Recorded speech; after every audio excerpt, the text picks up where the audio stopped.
I hope that by collecting this kind of evidence and piecing it together and presenting it to international audiences, at least, it will help people to understand one of the aspects of the invasion and occupation.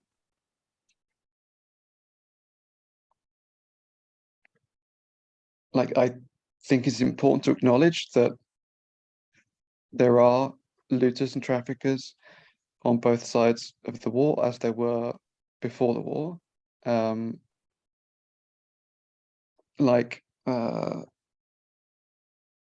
this looter who has served in the Ukrainian armed forces, who is now being targeted for what Russia's occupying administration would call a tribunal, obviously a show trial.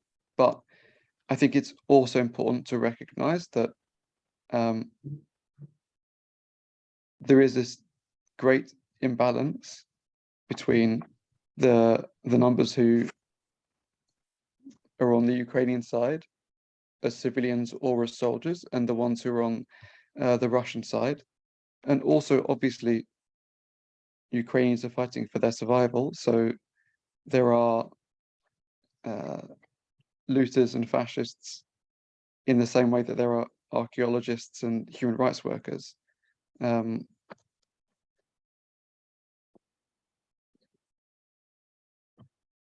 one of the ways that we know this is that there are arguments between Russian and Ukrainian looters who were friends before the war, who are now on opposing sides. There are even looters who are sorry that they have friends fighting, friends who are looters, who are fighting on both sides. And one of the reasons that I think this is particularly important is because this activity is being exploited for propaganda by Russia. So, for example, Russia is pushing the line that because one notorious looter is a member of right sector and has been senior in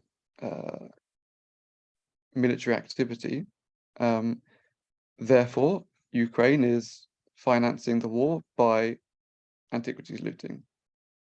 I don't think that's true, but it is clear that some fighters on both sides are financing themselves or profiting through looting and trafficking during the war. It's also clear that there are connections between crime and conflict in a lot of different ways. For example, the medal in the top left was awarded to a looter in Crimea for what they called the defense of Crimea, but what they meant was the occupation of Crimea. He got it from the Communist Party of the Russian Federation. And when he posted that with his full name and the accompanying documentation to prove that it was his own medal, other looters in his community observed that there were people who facilitated the occupation as well who didn't get medals. So he obviously must have played a significant role to get it. When he was talking about it, he said that the occupation had displaced the people who had been protecting sites, which had enabled him to open up new areas to loot. So that case shows how people's criminal interests and their political interests have gone together to support the occupation of Crimea. In the bottom left is a looter who's been providing tourist services for other looters because there's been an influx, a clear influx of looters from Russia to the occupied territories, something that looters in the occupied territories and in Ukraine have observed. And it's now become a revenue service, even a revenue stream, even to supply services to those looters. So we can see how this colonization of the occupied territories by Russia is also connected to cultural property crime. And some of the settlers are themselves looters, like one who had previously been a soldier for Russia in Syria, and then after his service there, settled in Crimea and continued to loot. And that also shows that there are connections between different conflicts and these kinds of crimes.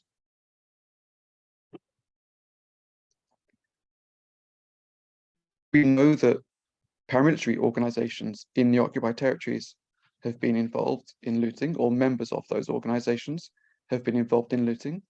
There is one group, for example, which identifies itself as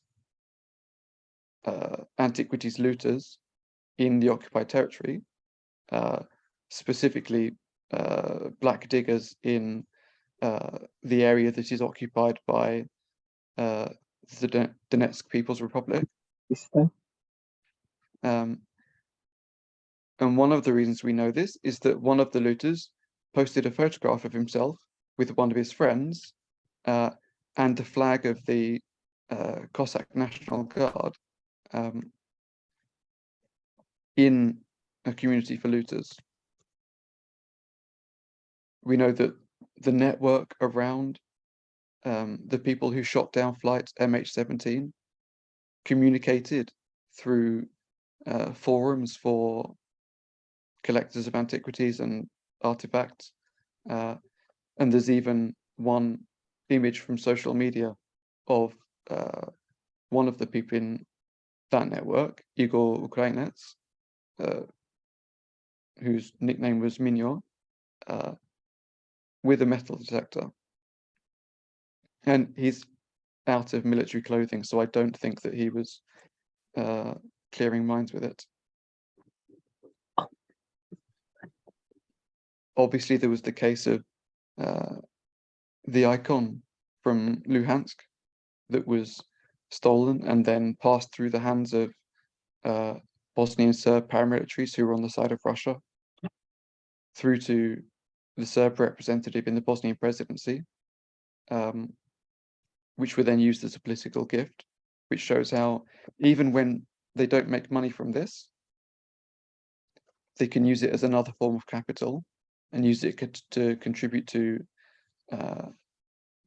war and the negotiation over the war in that way.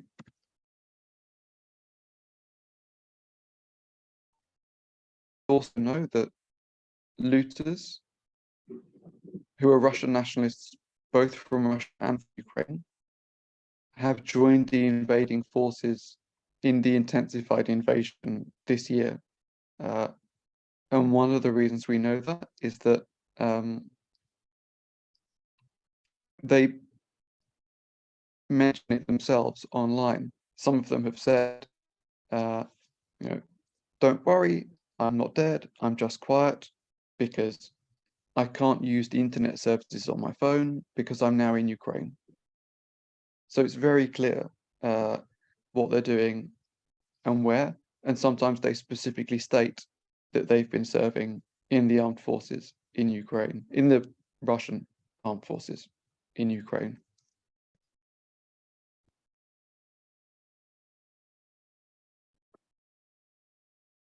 We know that this stuff is reaching Western markets despite the sanctions on Russia, because the looters themselves have explained that trafficking takes longer and has a lower profit margin because they need to send material indirectly through neutral countries like Kazakhstan, but they can do it that way, and they are doing it that way. Therefore, we know that Western markets are wrong to deny that they are part of the problem, because they clearly are buying this material. And we have very good proof of that directly from the market, because some of the dealers in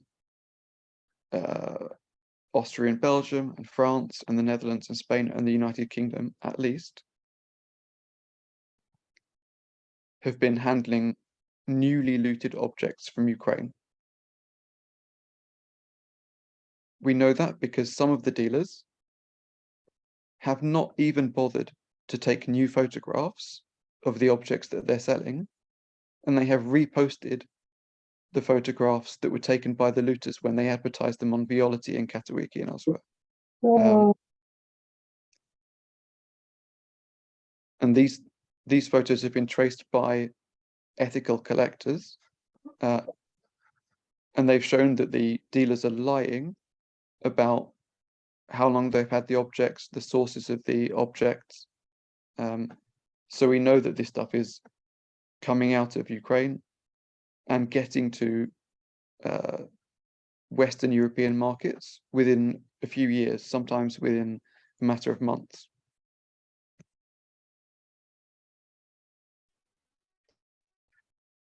Another problem is that Russia is not only expropriating archaeological objects that have been extracted through unlicensed excavation by professional archaeologists, it is also expropriating looted antiquities when they are intercepted by law enforcement agencies. So there is a risk that when looted antiquities have been intercepted by Russian police and border guards and customs and the rest, not only will they be kept within the occupied territories, but they may be exported to Russia.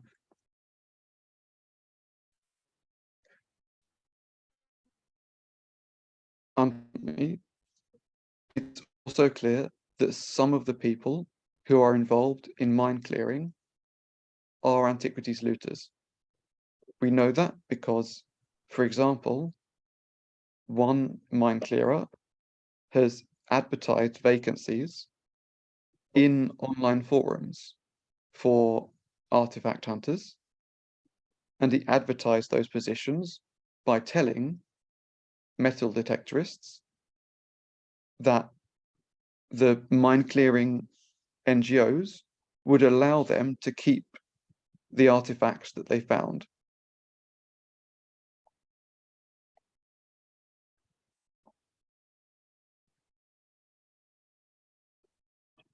We also know that somewhere in among the massive community of people who have been displaced, among the people who are in real need, there are looters who've been exploiting the refugee crisis. So, for instance, there is a Russian nationalist Ukrainian citizen who supported the occupation, but then left this year, and he's now hiding himself among refugees in Central Europe and looting there as he did when he was in Ukraine. There's an anti-nationalist Russian citizen who didn't want to fight, so he went to India to avoid mobilization, and he is carrying on looting there. So these are now becoming much broader international problems in terms of the looting itself and the networks around the looting. And I'll just close with this. Apart from all of the direct involvement of the looters in terms of facilitating the occupation and sometimes fighting for it, we know that they're involved in spreading propaganda. I wasn't even looking for these looters and dealers. I was trying to trace the propaganda about Maxim Kevich, and when I was going through it, I found a surprising number of the people who were sharing it were ultra-nationalists who were public about the fact that they were looting and trafficking antiquities from Ukraine and Russia and Belarus. So when you put all of this together, you can see that there is real significant interaction between cultural property crime and political violence in Russia's war on Ukraine. Thank you.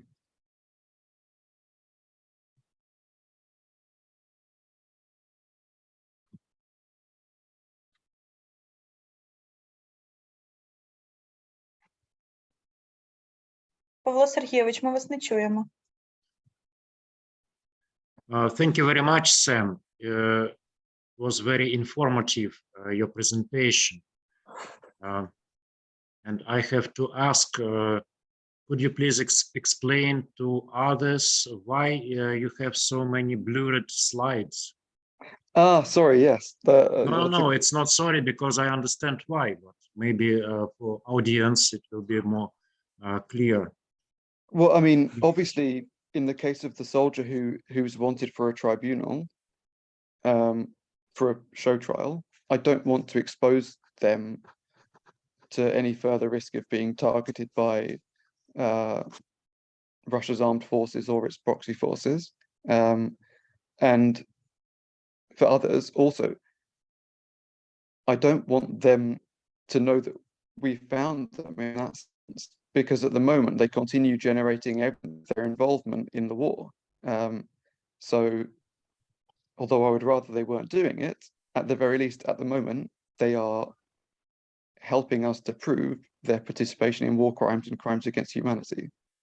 And also with some of them, yeah,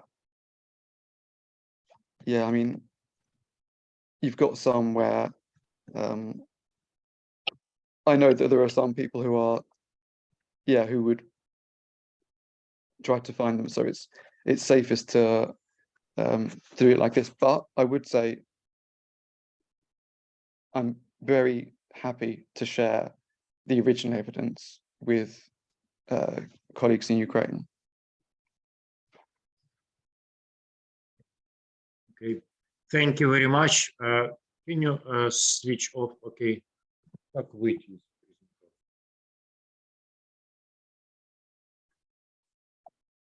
Okay. Thank you very much.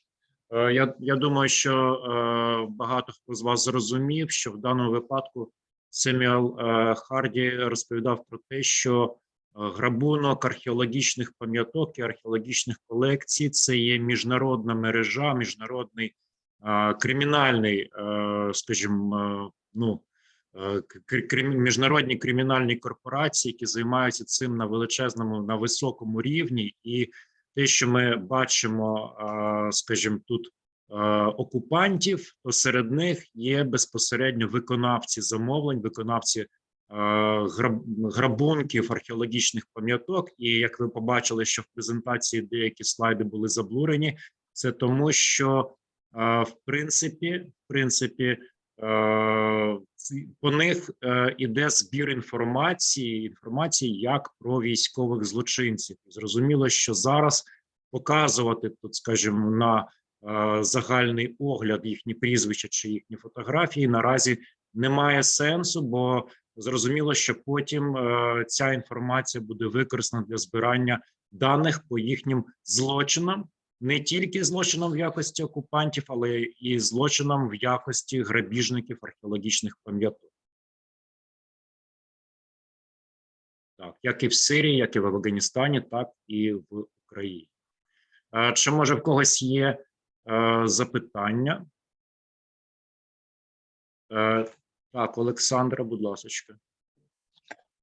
Thanks for your speech. I wanted to ask, are there some certain known cases when such looted materials from occupied territories, they were found in they came to some official Russian or maybe some other museums? They were not only for selling, but they were found in museums then from this occupied territories which were looted there.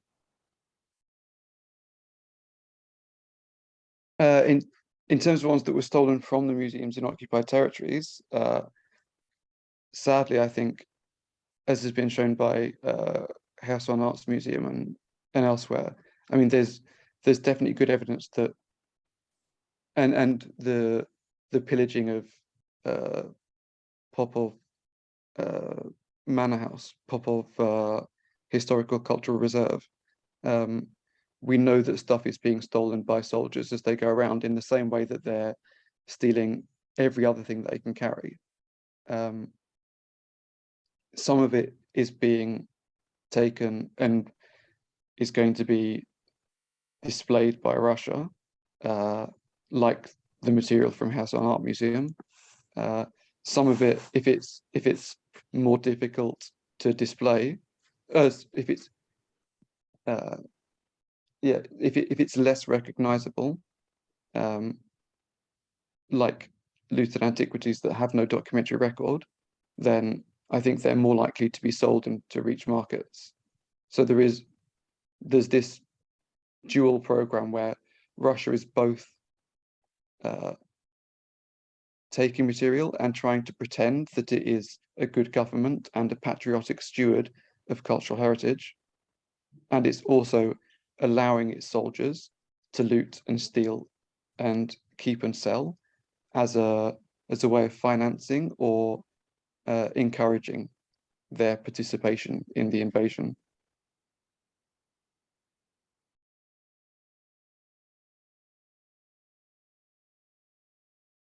Олександра, Саша.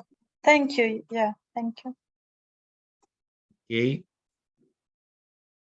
Jan, please. Jan.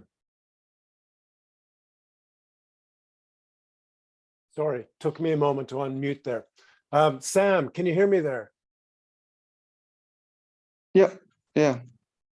Thanks very much for the presentation. It was really interesting and scary at the same time, of course. So I just wanted to briefly mention some work that Maury Kessel and Meredith Chesson are doing on a project that deals with, they call Follow the Pots, which works in the Near East and looks at essentially the flow of antiquities from Jordan, Syria into the West Bank, Palestine, and then into Jerusalem, and then moving into different markets. And so the question that I had for you, thinking about sort of heritage as capital and understanding that this is happening very, very quickly right now, I'm wondering whether who are the drivers of this market? Is it a matter that, understanding that a lot of this is sort of small scale soldiers, units that are looting, is that material going in such a way where it's going to be sold in places such as Europe, China, Japan? Where are the buyers that this is spreading out to? To a certain extent, I think it depends on the objects. We know that Russian soldiers have been stealing war medals from civilians when they've been torturing them in their houses, things like that. And some of them will be keeping those medals as part of their collection, and some of them will be selling them on websites like Avito, just to Russian or Russian-speaking markets. At the same time, like with the stuff that I showed, the objects that had been found by collectors, where they were originally sold on Violeti and then arrived on Western markets, we do know that this stuff is being bought by people in Western markets, very obviously, logically, simply because they're the richest markets. and they do like this kind of thing, there will be more buying of loot that's more significant to the Russian cultural imagination, like material from the Russian Empire within Russia. There will be more purchasing of Greek and Roman and that kind of classical material by collectors in Western markets. And then there will definitely be at least some purchase from, in that sense, random global markets where they don't have any deep historical interest in it, but it's a part of demonstrating their connoisseurship and cultural values. We saw in one case where a Russian collector bought a modern Iranian tile because he thought that it was a historic Syrian tile that had been stolen from a shrine during the war. And we know that it was a modern Iranian tile because the text was printed on the tile that showed that. And we know that he didn't understand what he was buying, because if he did, he would have been able to read the tile as well. Clearly, he just wanted something that showed his economic and political and criminal power, his ability to reach and to access and acquire these objects. So we know that there will be people, in China or wherever else, doing the same thing with material that's being taken from Ukraine. But yes, I think realistically, most of the time, the big markets will be partly in Russia and partly in Western Europe and North America. Thanks much. Great presentation. Thanks.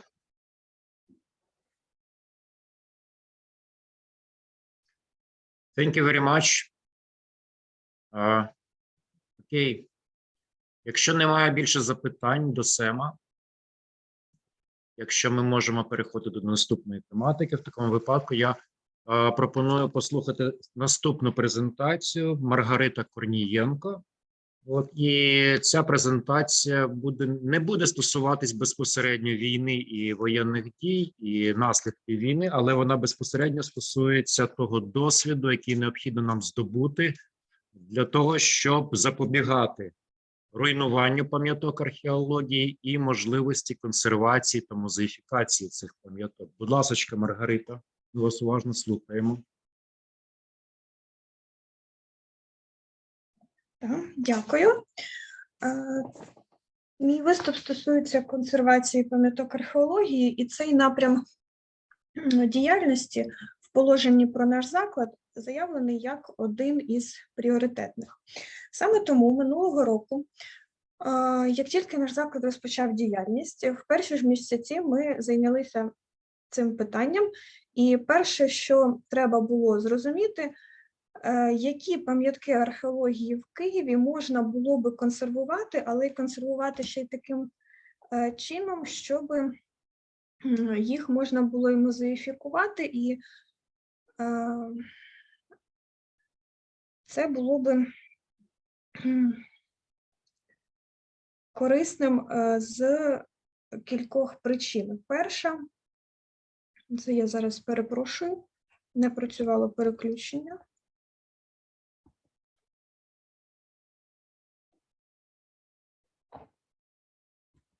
Чи змінюються слайди?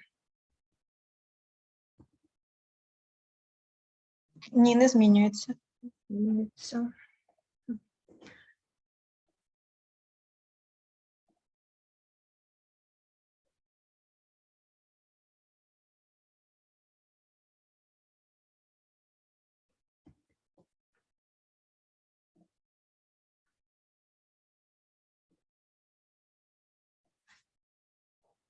Тепер змінюється, так?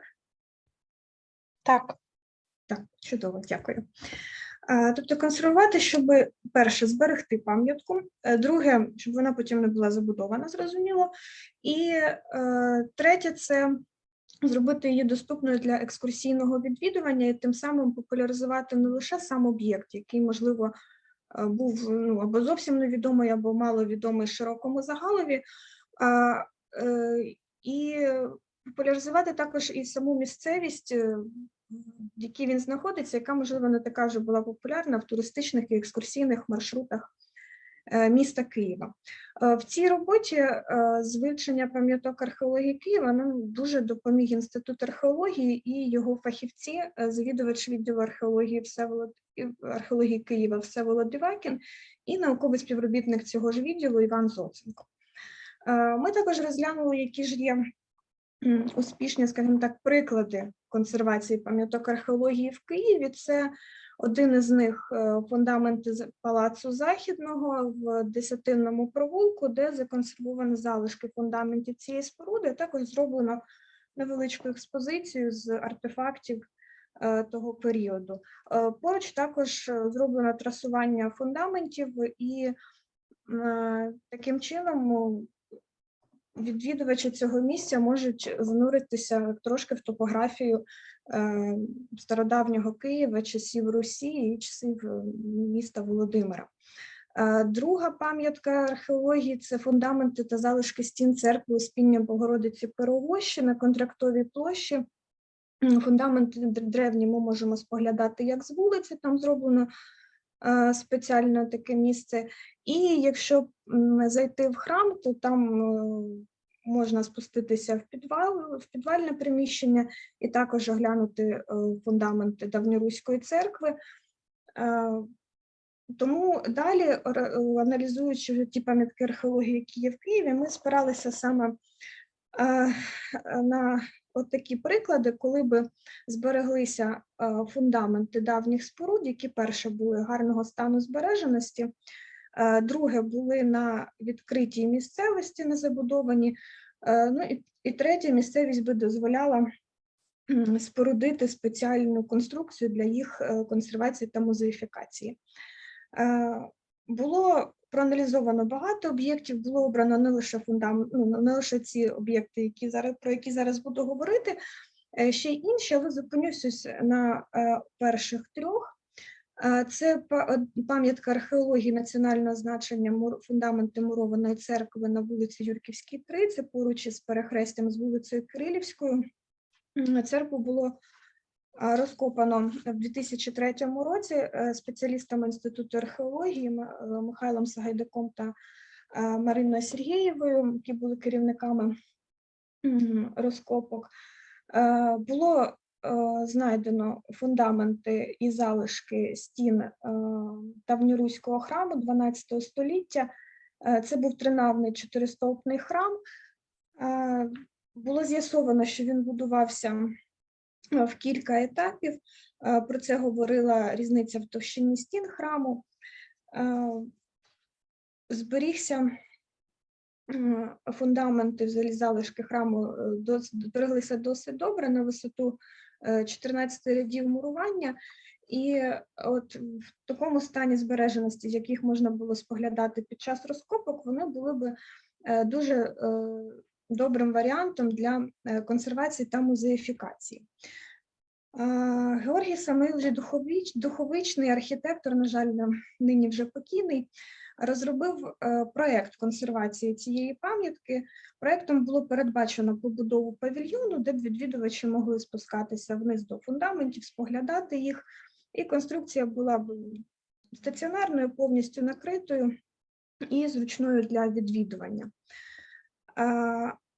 А це хочу звернути увагу на те, в якому стані зараз перебуває ця пам'ятка, і чому так важливо щось робити для її збереження, в ідеалі консервувати. Фото зроблено цьогоріч влітку. Воно, можливо, не передає там всі деталі, але якщо бути поруч і придивитися, то таке враження, що хтось туди ходить і намагається докопатися до фундаментів і, можливо, щось для себе там взяти.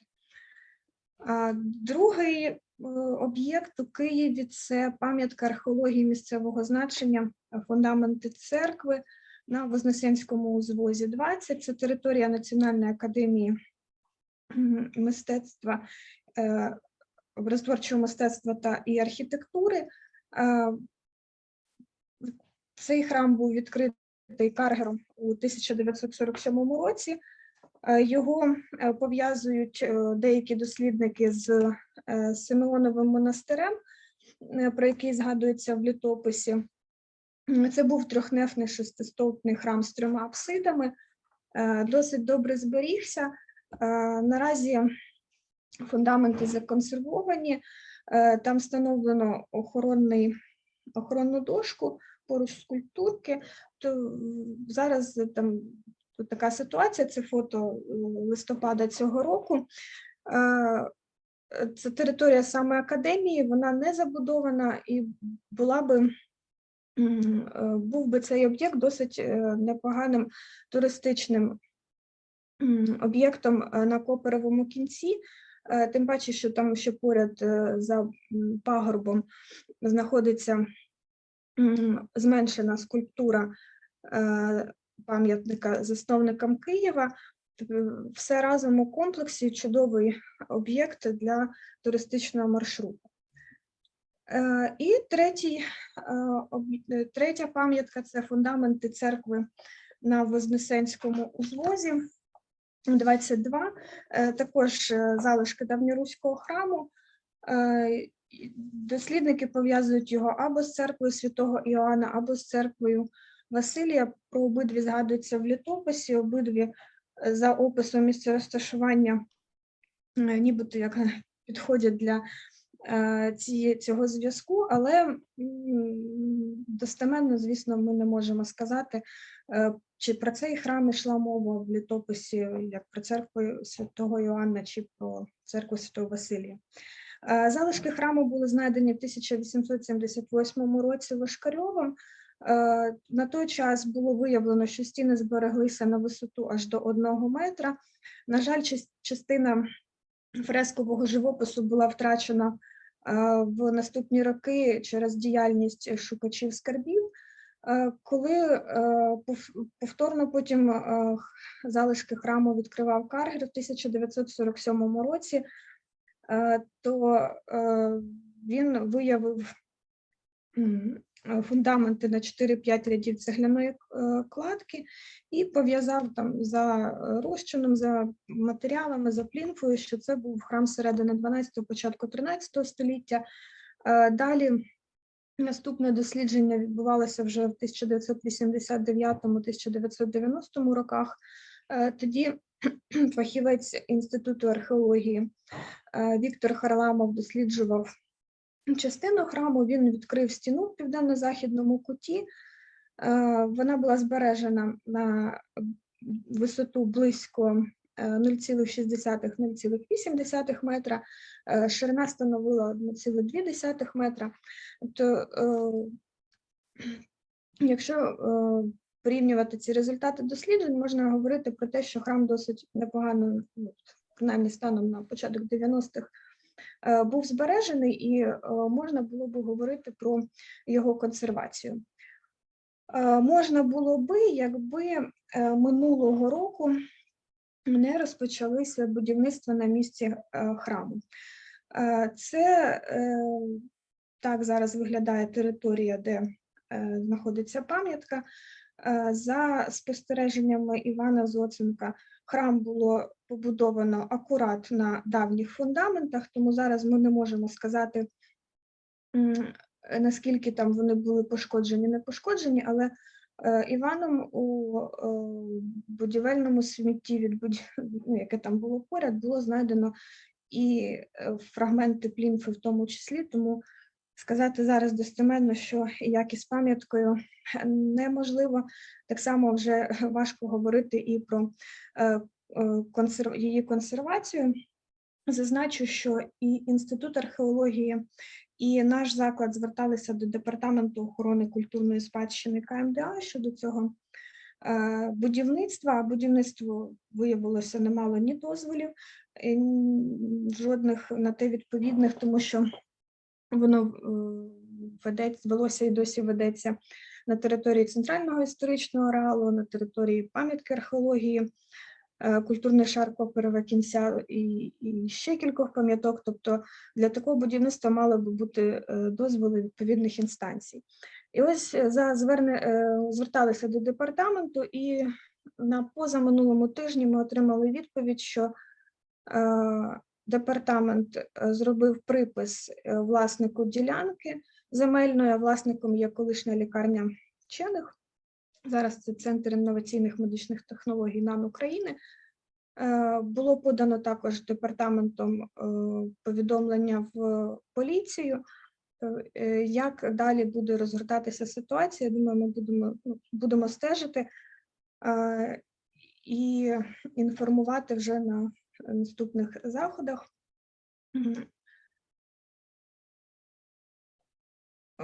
Ось так, визначивши 3 об'єкти, наш заклад почав проводити роботу в напрямку вже якихось практичних дій. Практичні дії мали б спиратися на якесь законодавче коло. Саме в той час, в 2021 році, відбувалося формування міської цільової програми «Охорона та збереження культурної спадщини міста Києва» на 2022-2024 роки. Перш ніж розказати про це формування, зазначу кілька слів про, що таке міська цільова програма. Це план заходів, розрахований на 3 роки. Він подібний до річного бюджету, але насправді є таким собі 3-річним бюджетом, де фінансування відбувається в певній галузі. Тобто в Києві є ціла низка цих міських цільових програм. І фінансування відбувається за конкретними заходами. І наш заклад також брав участь у розробці проєкту міської цільової програми з охорони збереження культурної спадщини. Ми подавали від себе пропозиції тих заходів, які хотіли би реалізувати в наступні 3 роки. Однією з пропозицій була консервація пам'яток археології. От, маючи ці результати, принаймні про 3 пам'ятки, ми в програму записали консервацію на рік хоча б однієї пам'ятки і передали ці дані далі. Коли дані потрапили вже там до фінансистів, почалися питання, на якій підставі ви будете витрачати бюджетні кошти на консервацію. Хто є власником пам'ятки? Власником пам'яток археології, відповідно до статті 17 Закону України про охорону культурної спадщини, є держава.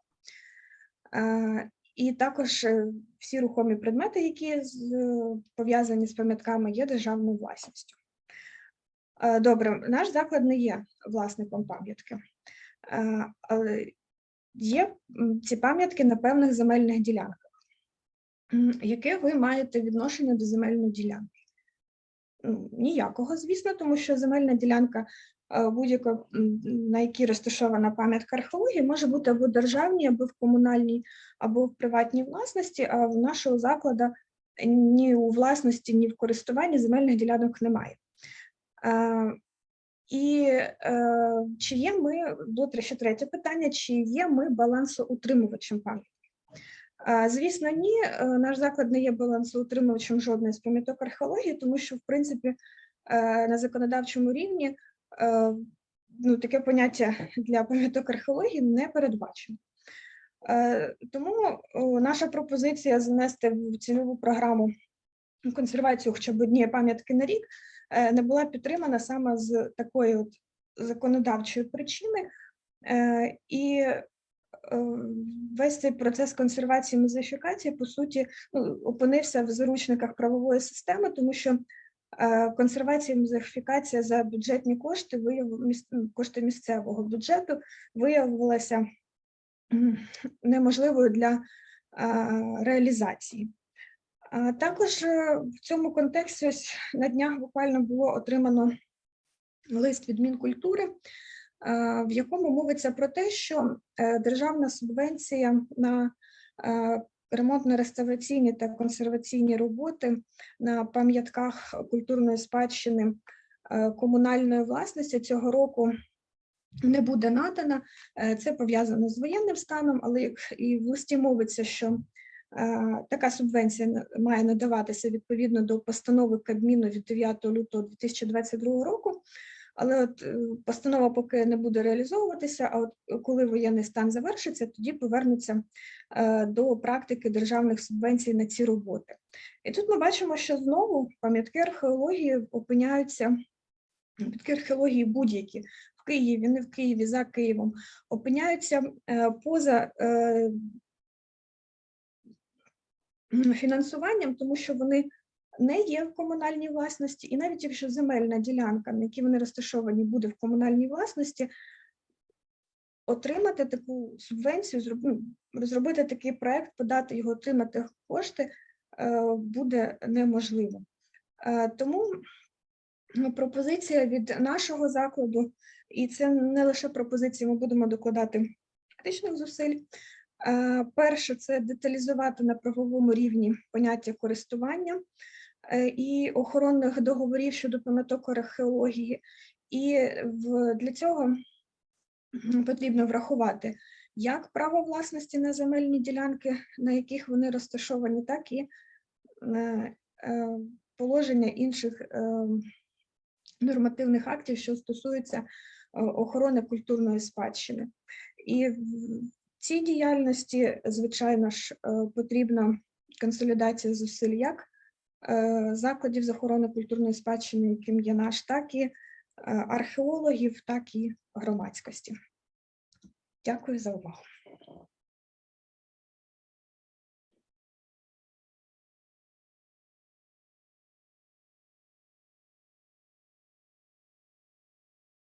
Дякую, Маргарито. Чи можете ви вийти з своєї презентації? Ага, дякую дуже. У мене запитання. Я цілком погоджуюсь з вами, Маргарита, в тому, що необхідно урегулювати ці питання, бо в мене практично схожа ситуація з стоянкою Межиріч в Черкаській області, де практично місцева влада не має можливості, ні обласна, ані там районна не має можливості вкласти гроші в цю пам'ятку, тому що це буде не цільове використання коштів. Тобто я приєднуюсь до вашої думки з приводу того, що необхідно, ну, скажімо, врегульовувати ці питання, якимсь чином вирішувати. Ну, це вже більш детально, я думаю, будемо спілкуватись і обов'язково випрацюємо якусь концепцію в цьому плані. Чи будуть запитання в когось з аудиторії? Да, от Любов Григорівна хоче. Маргарита, скажіть, будь ласка, а церкву якого патріархату збудовано? Московського.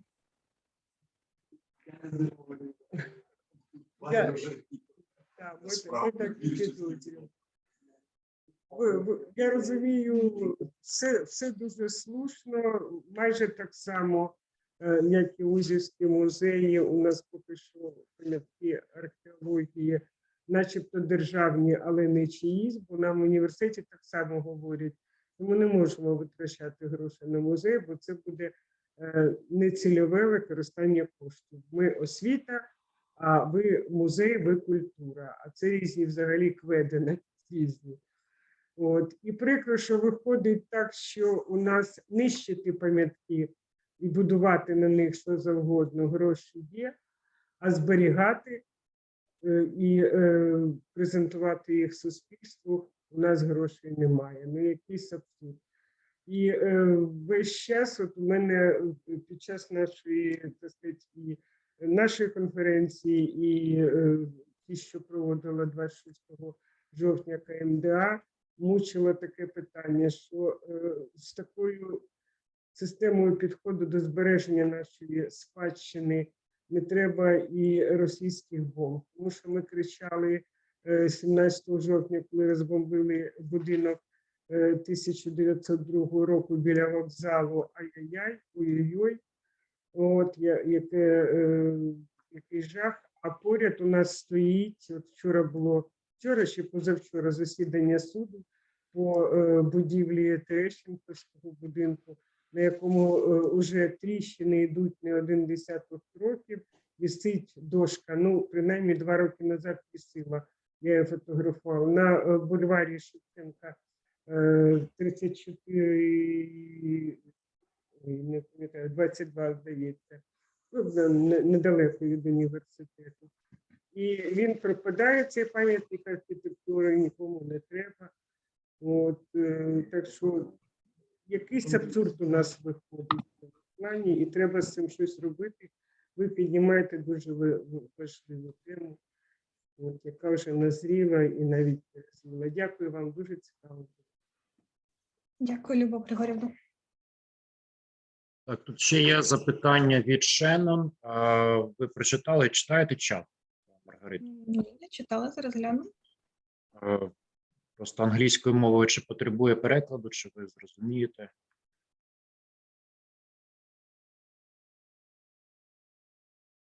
Вона запитує, чи можливо використання в юриспруденції терміну «спадщина», аніж слово «власність», тому що з точки зору, от з її точки зору, спадщина – це щось важливе для людства загалом, на відміну від поняття власності, власника, да, який, по суті справи, не має стосунку до, ну, скажімо, не має стосунку до цінності загальнолюдської. Так, обидва поняття і спадщини, і власності, вони є в законодавстві, їх просто важко замінити як синоніми, тому що є нерухомі пам'ятки, будівлі ті самі, і в них є власник, в них може бути користувач, орендар і так далі. Тому і те поняття, вони є, і вони будуть, їх не будуть пов'язувати одне з одним. Okay, I will try to translate. Shannon, you see? Shannon, do you hear me? Shannon? Yes, okay. I will try to explain for you that, yes, we have the term heritage, it's spадщина in Ukraine, in Ukrainian, but in judicial process, each object have to have any owner, so it is a property, and we need to understand that if we talk about the heritage, which has some important for humanity at all, anyway, the owner has the right on this territory. Not on the object, but the right for this place, for the right for this territory, and that is why we can find the money, we can find any opportunities to reconstruct or conserve different objects from one side, but from another side, we need to ask owner of the land, who is responsible for this territory, who is responsible for this land. And without this, on our Ukrainian legislation, is for the moment, it's a big problem.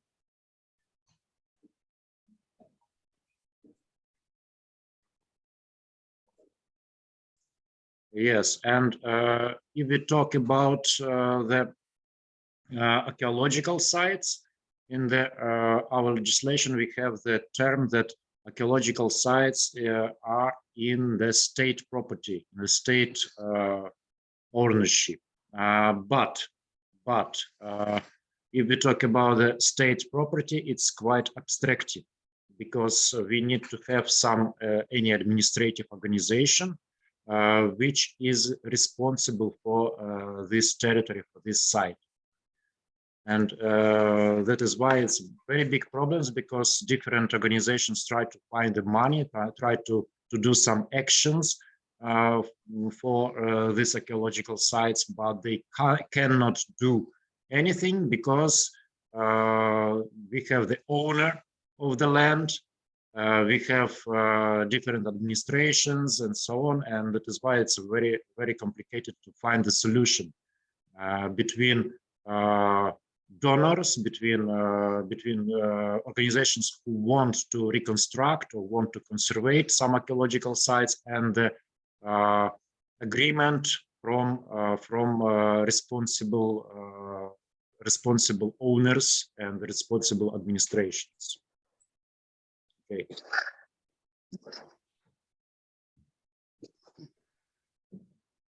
It's a big problem in our legislation, not connected to the war today, but this is a problem at all of Ukrainian heritage protection legislation at all. We live in quite liberalized in terms of market society.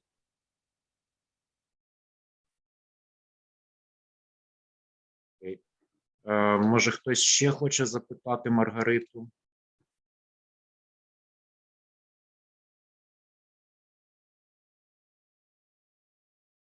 Я бачу, що нема нікого. Дуже дякую. Дуже дякую, Маргарита. Я думаю, що було корисно багатьом послухати. Дякую. От, ну і наскільки я зрозумів, у нас запланований з Луцька, але він, на жаль, його немає, він не приєднався. Тому, мабуть, ми передаємо слово Олександру. Так, Олександр? Так, давайте я зараз включу. Ви сюди сядете? Зараз я спробую включити. Так, ну, ніч. Оце, так?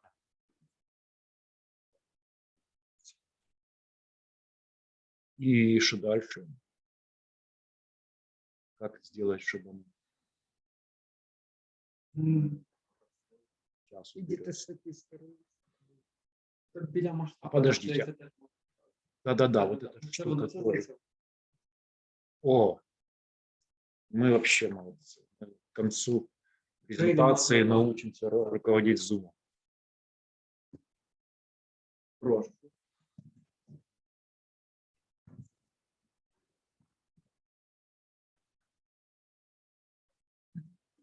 Добрий день, шановні колеги.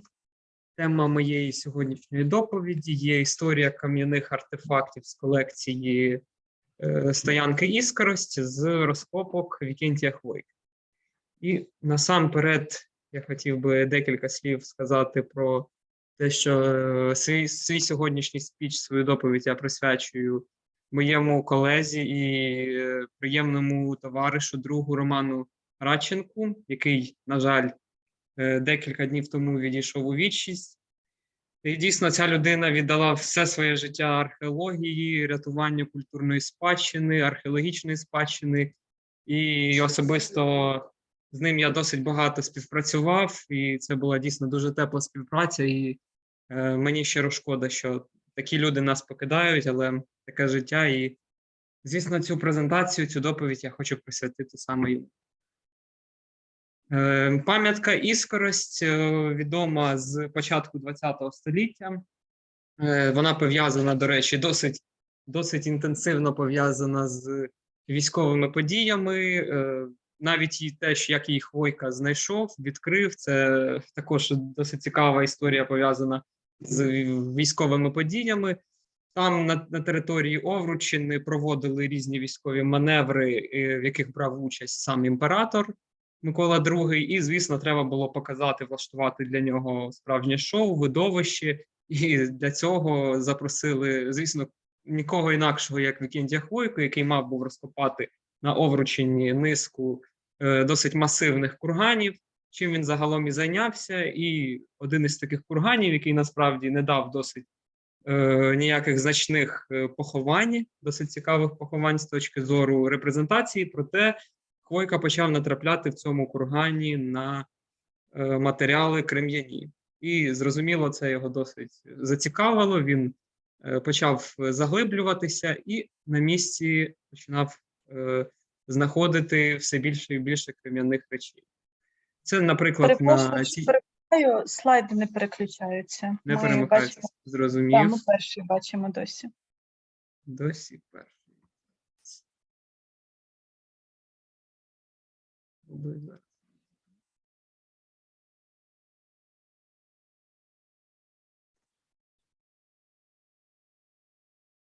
Наразі не перемикається все одно? Зараз третій бачимо слайд, четвертий. Так, О, перемикається. почалось, супер. Тоді, ну, загалом так, про розташування, як я вже зазначав, Овруччина, Житомирщина. Тут, звісно, такі досить класичні знімки Вікентія Хвойки, дослідника і відкривача цієї пам'ятки. На цьому слайді можна помітити, це відкритий лист, який зберігається у фондах Інституту, в архіві Інституту археології, саме на проведення розкопок. Ця вже наступна ілюстрація, це зарисовка невідомого автора, яка зберігається вже в архіві Національного музею історії України. І оце якраз те, із чим мав справу Хвойка. Він зафіксував під час розкопок нижче курганного насипу 3 вогнища, які були оточені крив'яними артефактами. Загалом Хвойка, звісно, в своєму стилі зробив, скоріш за все, добір найбільш якихось атрактивних речей, звісно, що атрактивних, і приблизно їх вийшло 500 одиниць, тобто те, що навіть кількість, про яку він пише, 500 одиниць, це вже є такою вказівкою на те, що це був реальний добір, і, звісно, це нереальна кількість артефактів, які він зафіксував під час розкопок стоянок. Що ж далі відбувалося з колекцією? Це вже також те, чого зараз максимально намагаються уникати. Ці речі він розділив одразу в 2 напрямках. Перший він передав у художній промисловий музей в Києві. Інші речі він відправив, звісно, як і мав це зробити за відкритим листом, можна так сказати, і попередніми домовленостями, до Імператорського археологічного товариства. Перед вами якраз і є речі з Імператорського археологічного товариства, і, звісно, на жаль, наразі вони в повній недоступності для нас знаходяться. Про це, дякуючи Хвойці, він зробив знімки переважної кількості цих речей, 163 одиниці, і ці ілюстрації, знову ж таки, зберігаються в архіві нинішнього Національного музею історії України. Інші речі, які лишилися в Україні, їх він, до речі, лишив меншу кількість. Туди, в Росію, він відправив 253 одиниці, в Києві лишив 246. І саме є запис про надходження цих речей в Київський художньо-промисловий і науковий музей. Наразі це, можна так сказати, Національний музей історії України, де написано, що там 235 одиниць у 1912 році він передає в такий-то, такий-то музей. Звісно, там він описує також категорії цих артефактів, але вони досить ефемерні, і тому навіть про них там не варто особливо згадувати, це цілком не відповідає реальній атрибутиці цих речей. У 1920 році потім надійшло ще 11 речей, внаслідок яких колекція поповнилася, їх передав Крейтон, і, так сказати, у 1920 році, можна так сказати, основний масив колекції сформувався. Наразі колекція нараховує 265 одиниць, і, на жаль, якихось документальних свідчень про те, звідки ж могли взятися ще 19 речей, немає. За своїми шифрами, атрибутиками вони цілком відповідають начебто тим речам, які зафіксував Хвойка, за сировиною, технологічними, типологічними параметрами також. І тому, скоріш за все, припускається, що ці речі могли передати хтось із тих, хто наступний досліджував цю пам'ятку, тому що, я ж кажу, за всіма атрибуціями вони цілком відповідають. І якраз зараз, якщо говорити про цей період існування колекції, української колекції, цієї частини української колекції у довоєнний період, коли вона, можна так сказати, була на своєму коні, тому що з нею хотіли ознайомитись просто низка дослідників, також зрозумілих причин. Хвойка завжди був актуальний, і, напевно, скільки буде існувати українська археологія, Хвойка також буде актуальний. І також до цього додається те, що Хвойка на досить низькому рівні описав матеріали, стратиграфія також була описана досить слабко, і тому, звісно, велика кількість дослідників хотіли уточнити взагалі атрибуцію пам'ятки. Наприклад, перед вами Кирило Коршак, який насправді зробив найбільший вклад, на мою думку, у вивчення цієї пам'ятки. Він що проводив там розвідки, що зробив публікацію, але, на жаль, ця публікація так і не знайшла свого читача, тому що Коршак був репресований, і, звісно, про нього всі забули, а наступні згадки про іскрость ідуть переважно компіляції того, що зробив Коршак. При цьому без посилання на самого автора, тобто в стилі, типовий совєтський стиль, коли про людину варто забути назавжди, якщо вона виявилася репресованою. І Коршак, дійсно, він зробив неймовірний вклад у цю пам'ятку і повністю опрацював колекцію, яка зберігалася в Національному музеї історії України. Тоді це був там Всеукраїнський історичний музей імені Тараса Шевченка, потім археологічний музей ВОАН. Тобто колекція досить сильно подорожувала у 20-30-ті роки. І, звісно, це насправді, як ми зараз чітко собі уявляємо, досить негативний вплив несе на саму колекцію. У Інституті археології в архіві також зберігаються зарисовки Коршака, артефактів з музею етнографії, музею антропології, етнографії Російської академії наук нинішній.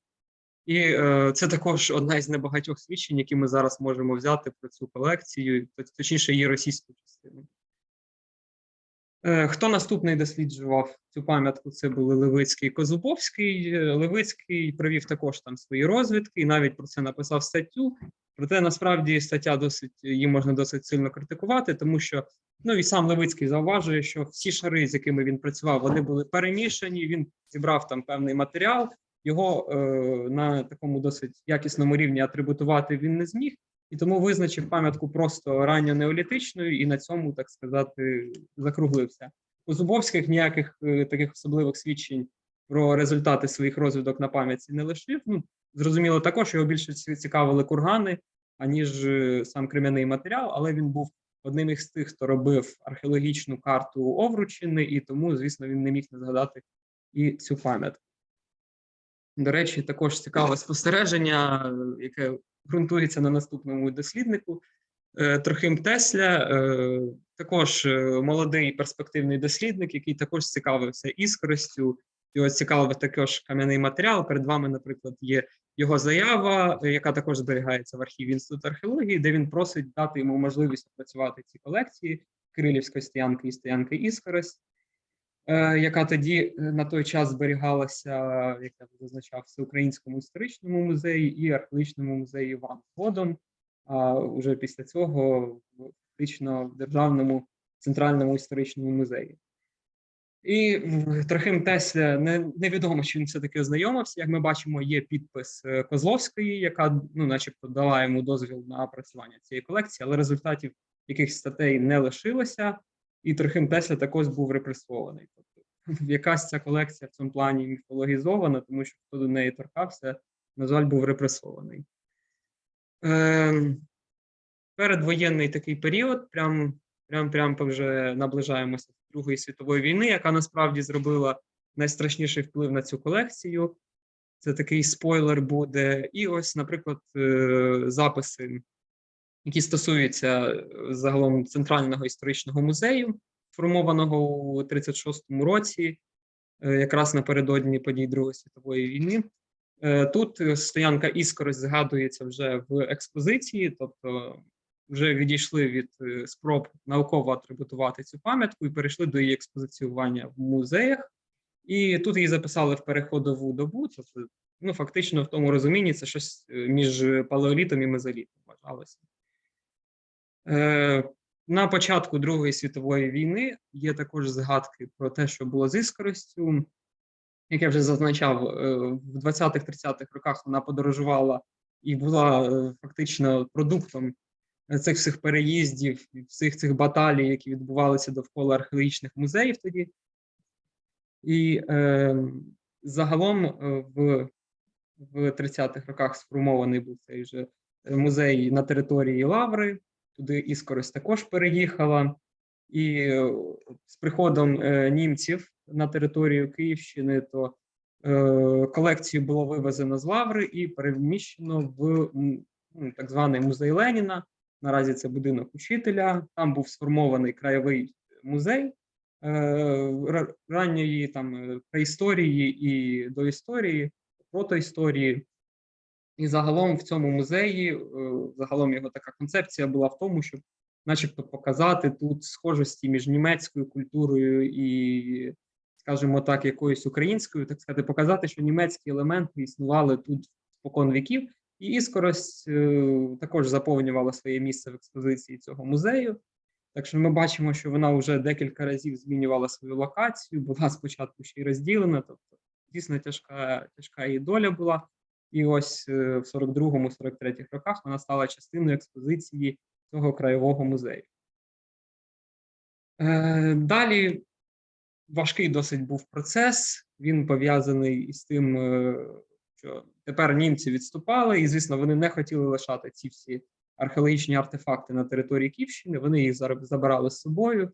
Спочатку з краєвого цього музею колекцію перевезли в Краків, після цього її вивезли в Гьокштедт, після цього вивезли в Мюнхен, після цього перевозили її вже в Берлін.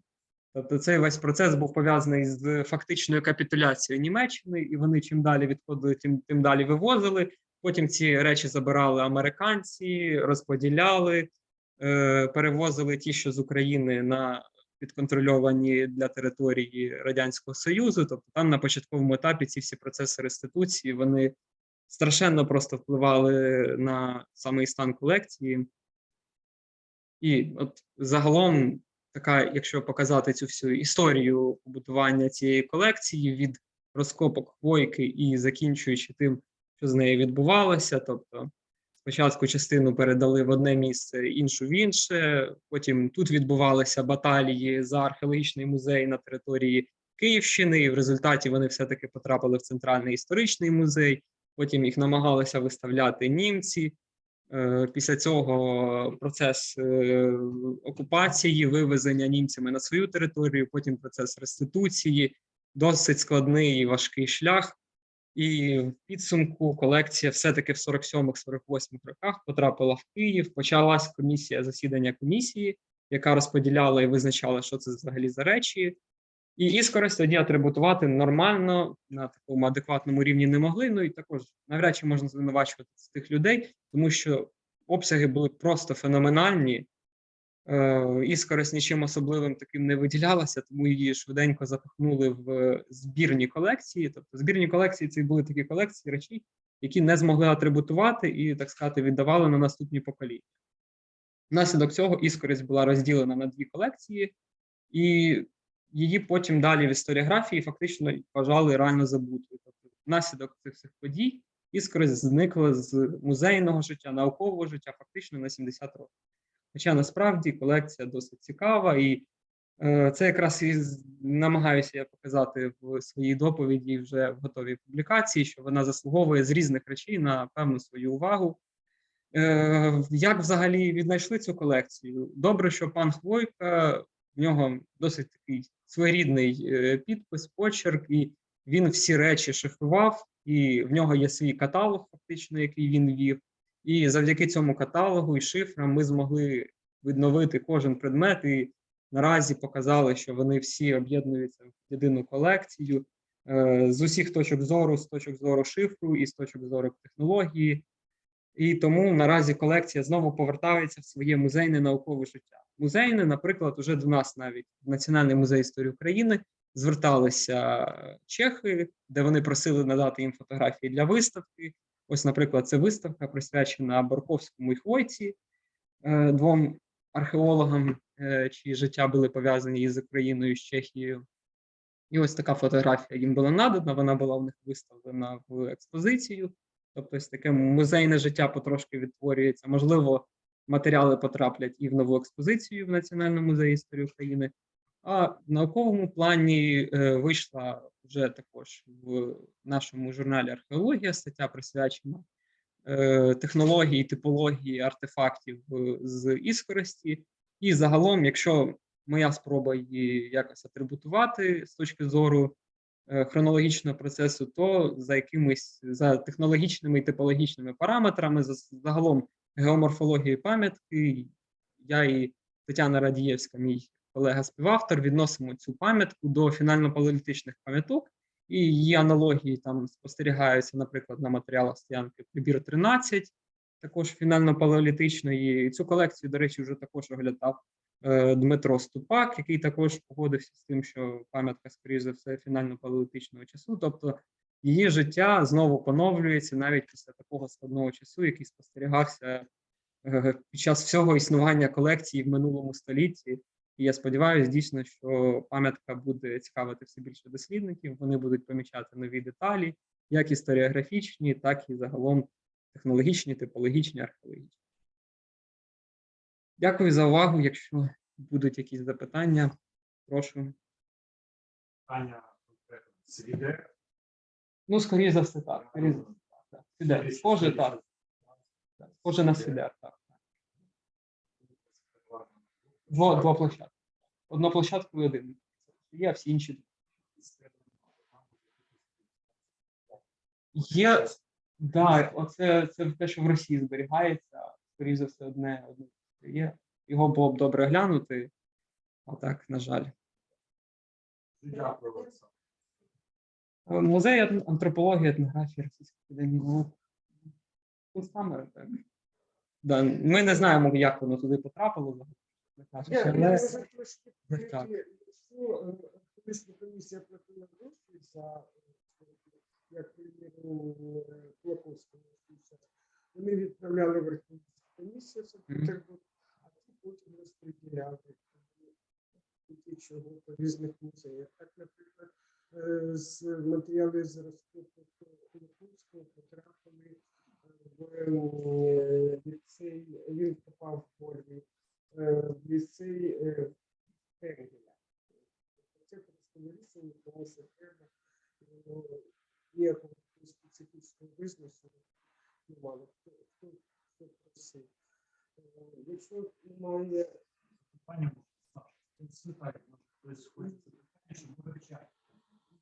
Розглянемо. Ти не вийшов? Ні, наче. Дати у Саші, на жаль, мені соромно, але я Демонстрацію тут зупиню. як Трофим Тесля, розкажи, якщо ти знаєш щось трошки більше. Хто він звідки? О, чесно, я прям так особисто його біографію не цікавився.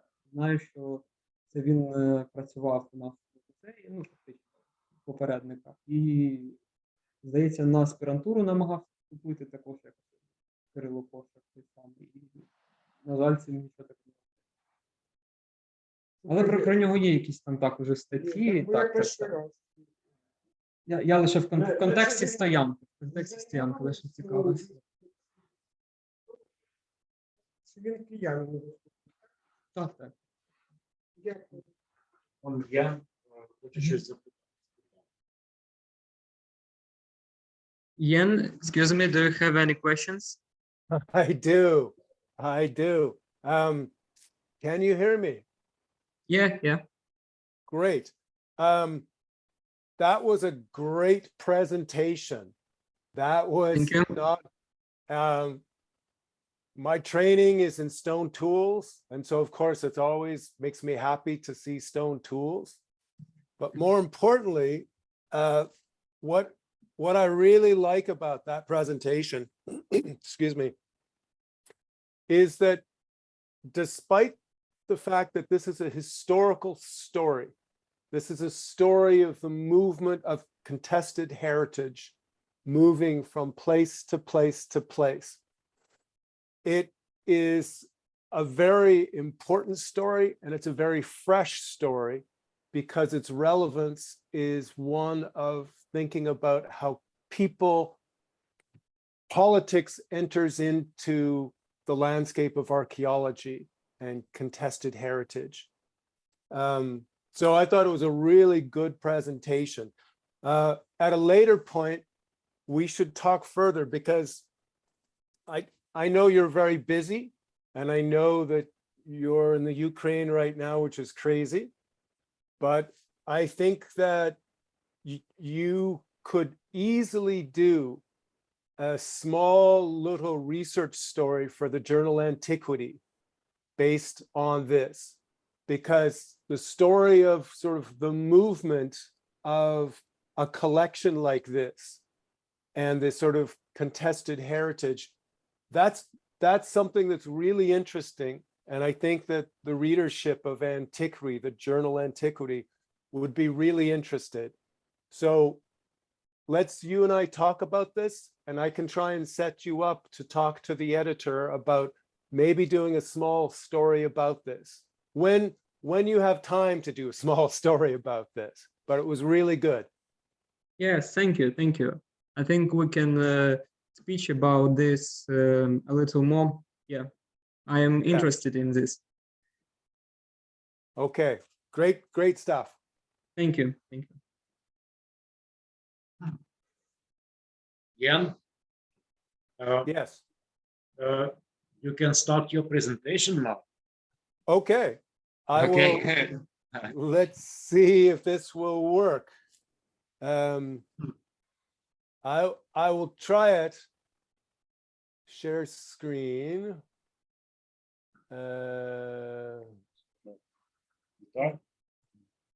I don't think it's letting me share.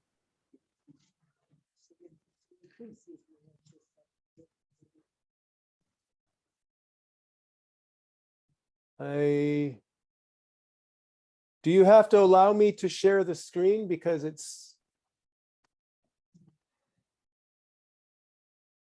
I don't think it's letting me get to my files. А как? Это знати? Сделать так, чтобы он мог. Other I people. think Okay. It works. Okay, hang on. Let me come over. It just went and changed. Yes, but we do not see your presentation. Files. And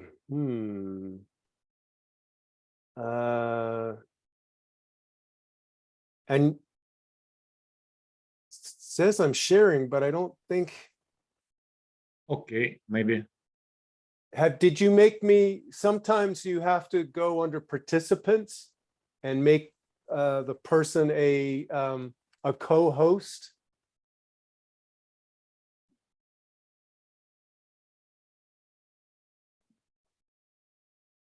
А де? А де? Я не спеціаліст. Павло Сергійович, може там треба передати права організатора, там треба нажати на учасника треба нажати, і там можна передати права. Учасники, yes. Окей. Так, учасники. Саме на нього. Ну, от він є, да. Що далі? Дополнительно. Так.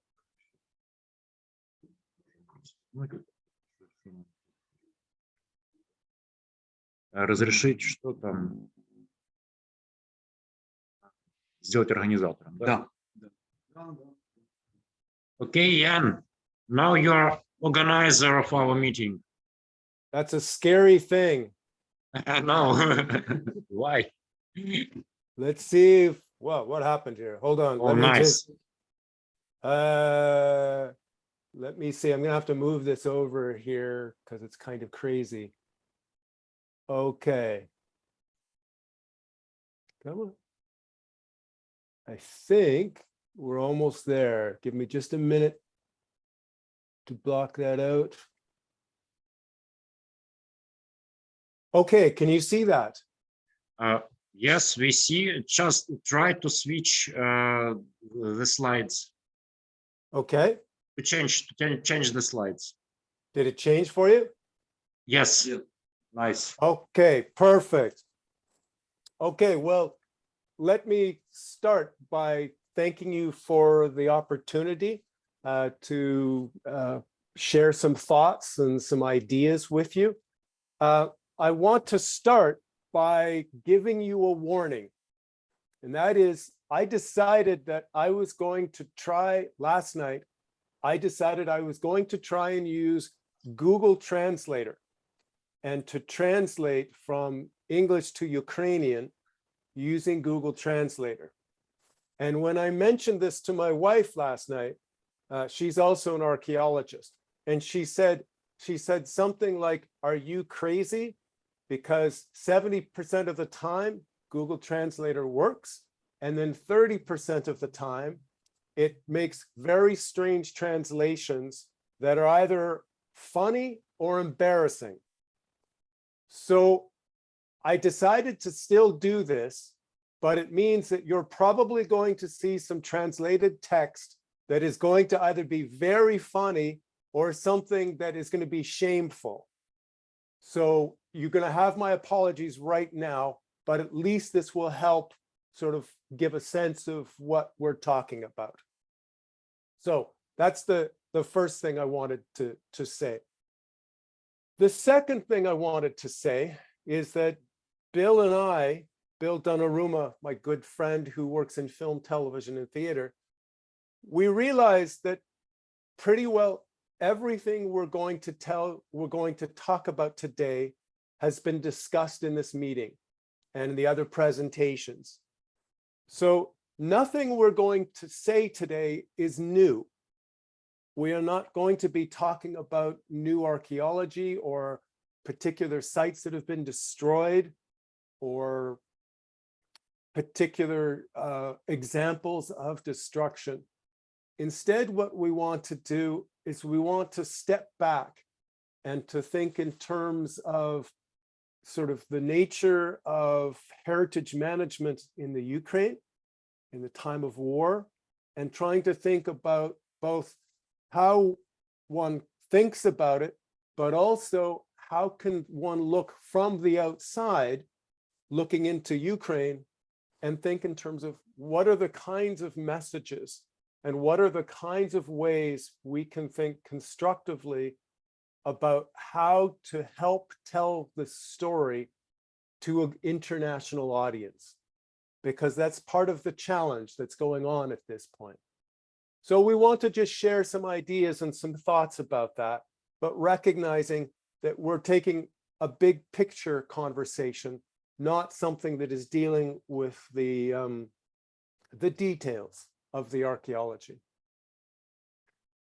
So let me just start talking about that and sort of reiterating that we want to think in terms of the really big picture and thinking in terms of how can we both deal with the sort of human crisis that exists in Ukraine, and also think about it in terms of what can one do now, but also that of perhaps in the near future that will help in terms of the management of cultural heritage. And so that's what we want to do today. And what the foundation of this argument is nothing new to you, but it's essentially picking up on the theme that I think all of us recognize. And that is, it is easy to frame what is going on in the Ukraine as a horrible human conflict. And it is, there's no question about it. But I think there's a bigger dimension to this that we have to recognize and that we have to try and explain to the general public. And that is that ultimately, what we see in the Ukraine now, in Ukraine, is this attempted erasure of history, culture, and heritage. That is the newspaper headline. That is, in the most digested form, I think, the critical things. And from the outside, there are various organizations, media organizations that pick up on this and have really been good at pushing this message.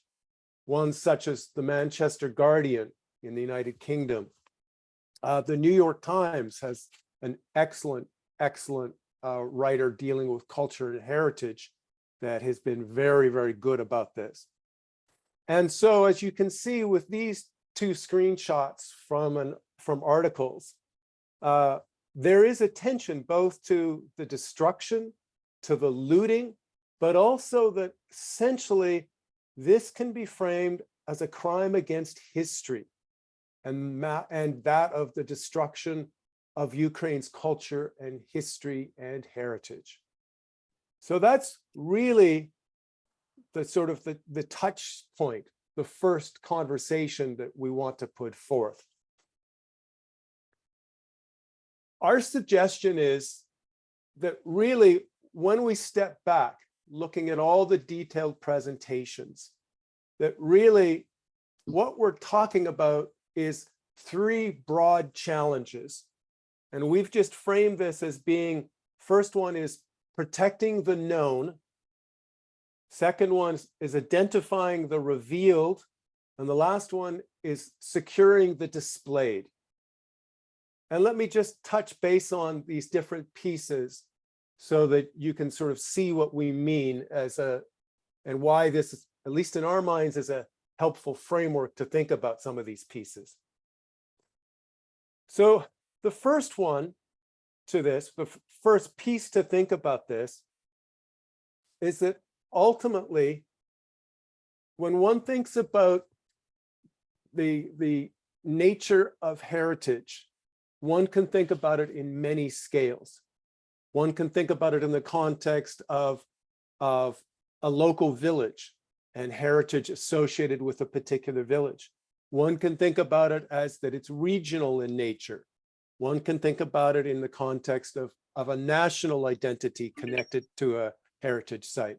One can think about it as well in terms of something that is, should we say, European, is global, so that there's all these different scales.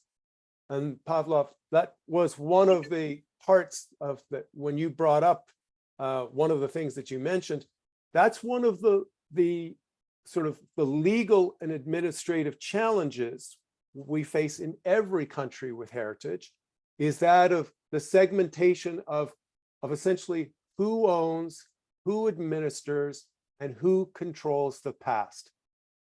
That is one of the sort of the legal and the sort of administrative challenges that is faced with heritage anywhere.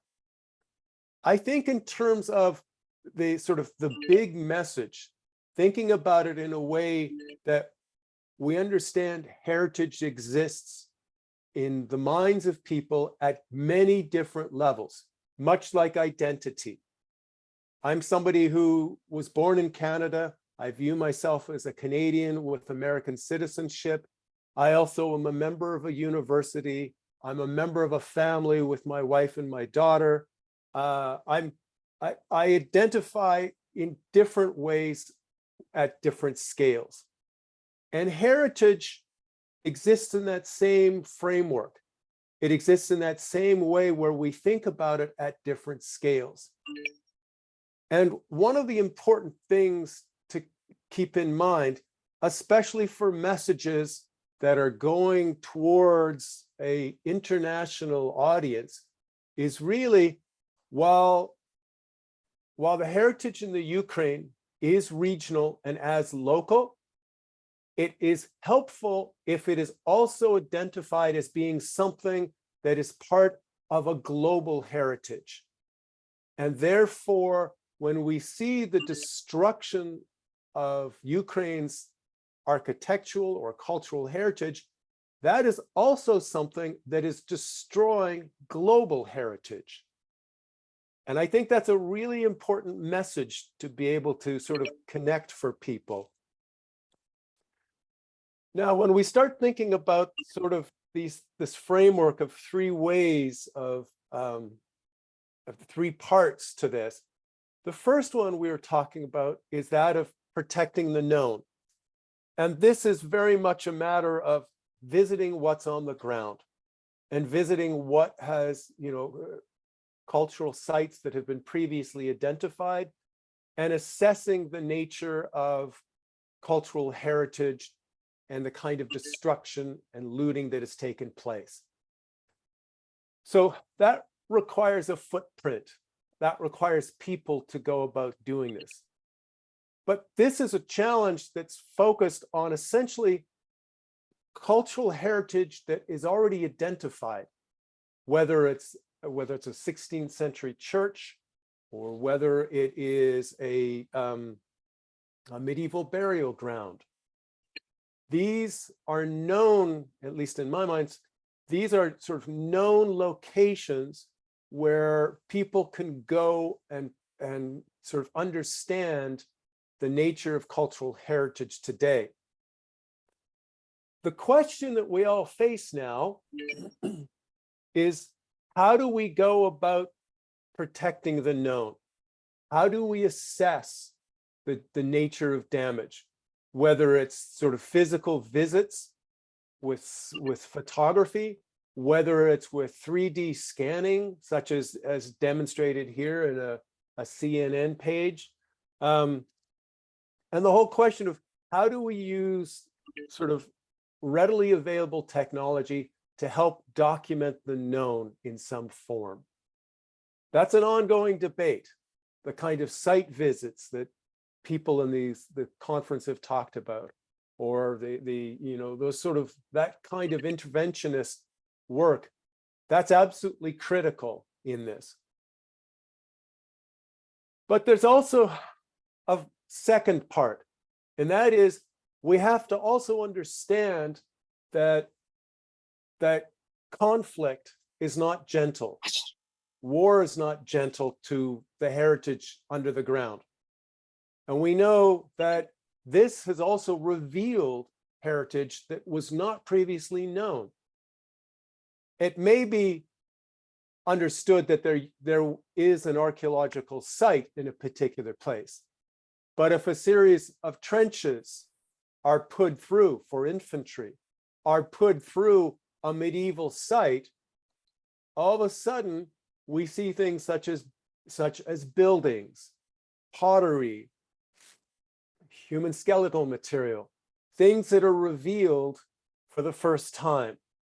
And that creates a new layer of urgency, because now it's a matter of not just assessing what is known as baseline material, but the need to basically devote people and resources to understanding what has just been revealed for the first time.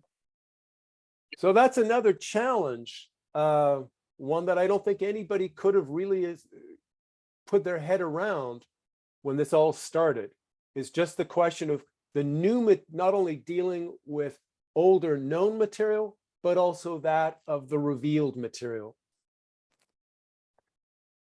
The third one is thinking about that of securing the displayed.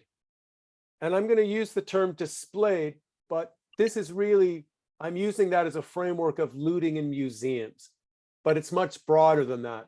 It's of course that of whether we're talking about art paintings in museums, whether we're talking about private collections of medals amongst Ukrainians living in rural areas, military medals that they earned years and years ago, and that those are being stolen in the process of conflict of some form.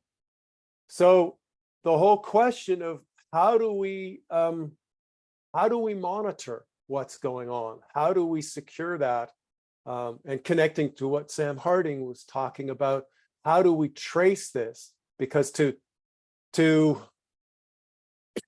understand the actors, we have to understand the pathways of these commodities. We have to understand who's buying the material. There's an awful lot of research that has to take place to understand this process, but also to try and slow the process down. Very, very complicated, like all of these different pieces. Stepping back for a second, one of the things that is very clear is that when we talk about cultural heritage on a global level, we have to realize that cultural heritage exists within a contemporary and past political landscape. And we understand that in terms of the Ukraine. We understand that in terms of Syria or Africa or the Elgin Marbles. We understand that there's a political and a cultural landscape that cultural heritage exists in. Part of that, in terms of Ukraine, is if we think in terms of priorities, obviously, given the nature of the human disaster that is taking place, that one has to prioritize aspects of the safety and care of people in Ukraine, food, housing, secure locations, human dignity, all these different dimensions. That clearly has to be the first priority. At the same time, we're archaeologists, historians, people who deal with human history. And so we also have to continually think about things such as 3 different points. One is, how do we minimize damage to cultural heritage? Whether it's advisory to the military, whether it's one of sort of public knowledge, but how do we try and minimize the damage in you know, the small ways that we can? Second one is, we need to think about ways that will help us record destruction, to monitor, record, and assess what's going on. And the third one is that we have to think about it in terms of different audiences. When we talk about heritage and history and the destruction of what's taking place in Ukraine, we have to think about it in terms of multiple different audiences, starting from the grassroots in terms of local villages, local regions, then of course various national agendas and sort of the national context, and then thinking about it in continental and perhaps even global. And so we have to think in terms of, what are these different audiences and how can we utilize information in a way that is effective and will help communicate some of this essentially as a story. And I'm not using story in a bad way here. I like the word story. This is a story that is of a great importance. And so how do we communicate this to different audiences? So how do we keep a focus on cultural heritage? Bill and I are going to throw out 4 ways that we think are important in this. And I'm just going to go through these pretty quickly. The first one is thinking about the arts and thinking about the use of human artists as a way of opening up eyes and telling stories. Second one is the importance of humor. The importance of humor to connect with people, to make them understand something is going on. This is a very dark and difficult story, but to be able to tell it with some humor, with some irony, I think is really important, because that provides an important message for people. The third one is thinking about the use of phones, posters, photographs that can be posted in social media. One can make the argument, and various good journalists and researchers have made this argument, that in some ways, this is a conflict that's being fought and won in terms of people's identity and beliefs on the basis of the iPhone.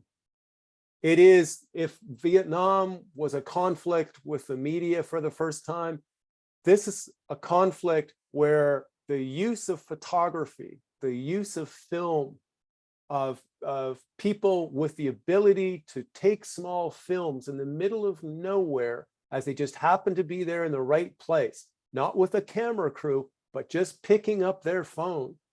That has an enormous power.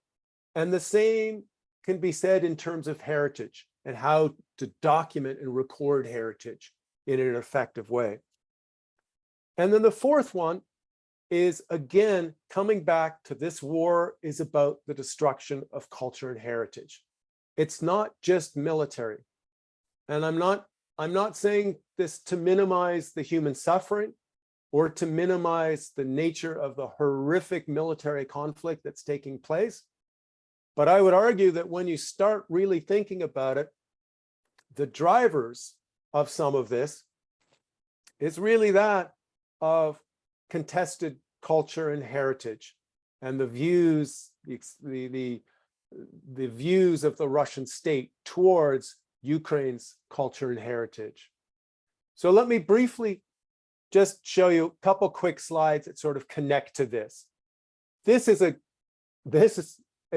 a great illustration of the connection as people are looking from the outside inwards, thinking about how art can be used in a way that connects to history and heritage and to what's going on.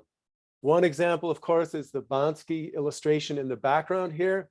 The other one, and this was from Krakow, I believe, from the art museum there, with sort of this fascinating illustration of two historical individuals and their relationship. We can also think about it in terms of humor. This is one of the things that's remarkable, is when one thinks about resistance, one of the themes of resistance that is so illustrated and so powerful in the context of outside of Ukraine is that of rural strength, rural independence. And there are numerous examples of course, moments under which numerous examples under which various Ukrainians were able to use tractors to steal tanks, to steal other military equipment. There are extraordinary YouTube clips that are available of, like you see on the lower right, of basically a Ukrainian farmer hooking up to a disabled APC vehicle guarded by some Russians, hooking up with some chains and then taking off with it.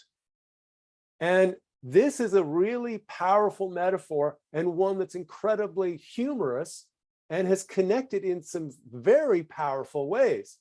So much so that that whole scale has gone not only from thinking about rural Ukrainian resistance by, common people with their tractors towards sort of land-based military equipment, but also even this level, thinking about it in terms of stealing Russian ships and the power, as you see with this illustration, the power of the tractor, that sort of the independence, the small scale power of the rural overcoming the mighty military by stealing a ship.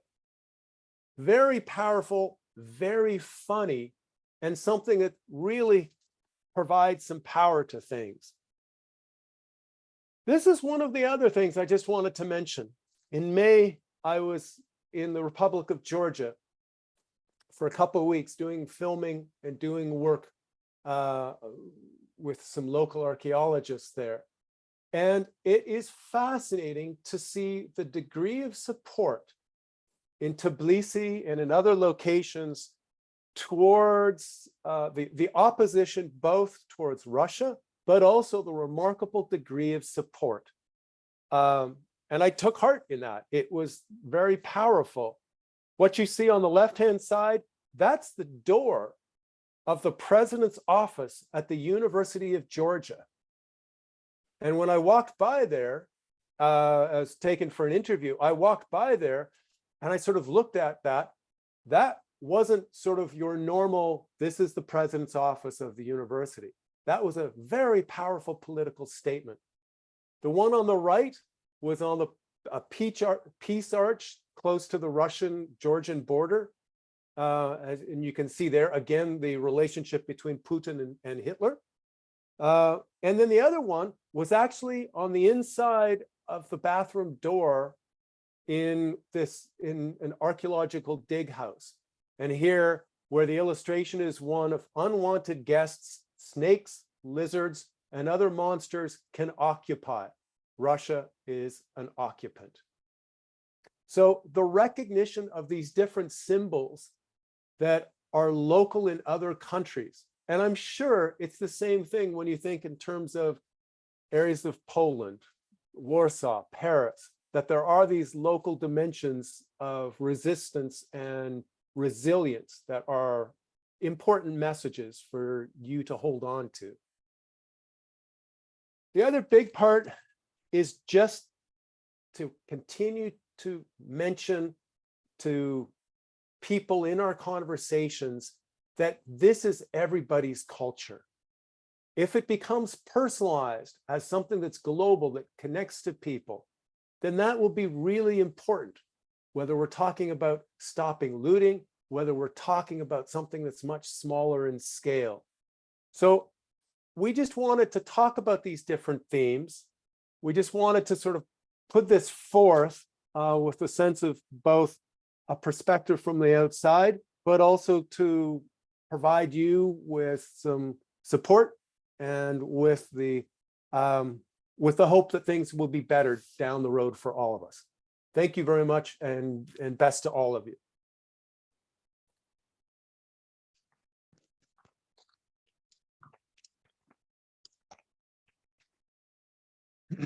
Dear Jan, thank you very much for your powerful presentation and I appreciate, yes, and for your interest in Ukraine, interest in our cultural heritage. And you're absolutely right if you say that this is a matter of everyone. This is a global heritage, not only ours, not only individual, but it's a global problem. Thank you very much, and everybody here is very impressed by your powerful report and your powerful presentation. Very nice, thank you. Can I tell you that you wanted to come here to Kyiv? Can I tell you in Ukraine? Yes. Ян і Вільям хотіли приїхати до нас в Україну, прийняти участь в наших ландшафтних дослідженнях, але однією з метою їхнього приїзду було використання камер, коптерів і так далі. І після 10 жовтня ми їх попередили, що використання різноманітної техніки буде заборонено в Україні, ну не в Україні, а навколо Києва, і тому поки що ми відклали їхній приїзд, але ми плануємо на весну продовжити нашу співпрацю безпосередньо тут, в Україні, навколо Києва. So, Jan, I told that we are planning to work together in spring in Ukraine, here outside, in the outskirts of Kyiv, and we are waiting for you and waiting for further collaboration, and maybe we will organize next meeting. I remember you proposed us to organize next meeting, maybe on the more international level. Yes. So thank you very much. Thank you very much, Jan, and thank you very much, William. I see you, William. I'm just tagging along with Ian, but I can't wait to get there so I can do my part and actually do some work and be able to show something later. Okay. Maybe somebody have questions to Jan and William. Може, хто-небудь хоче запитати щось, because yes, Alexander is absolutely right. It was a heartbreaking presentation. Sasha, there. Yes, please, Sasha. I have a question. Just how do you think should we in the future maybe rethink some archaeological or historical sites, because they will have not only some historical context, but they will have also like war context. If it was some archaeological big site on which there some war took place and a lot of Ukrainian defenders died, how we should rethink this place to show and a historical context and to show like what happened now and how to combine them, I don't know, and should we do that or not? I think that's a great question. The history is being remade. History is being remade in terms of the kind of conflict that's taking place, the kind of human sacrifices that are taking place in different places, and human communities. It's important for us to memorialize our history and our past and to sort of think about that.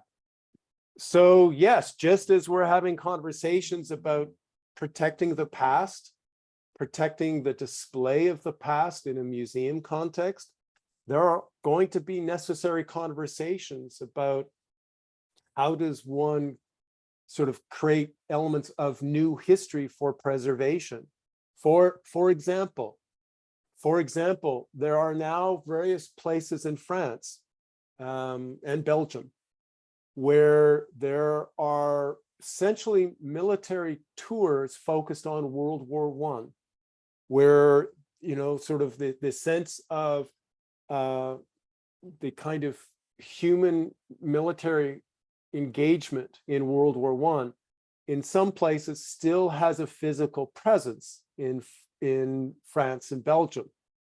And there are various heritage archaeological sites where there are exact replicas of trench systems and the location. So one can go to Vimy Ridge or some other location.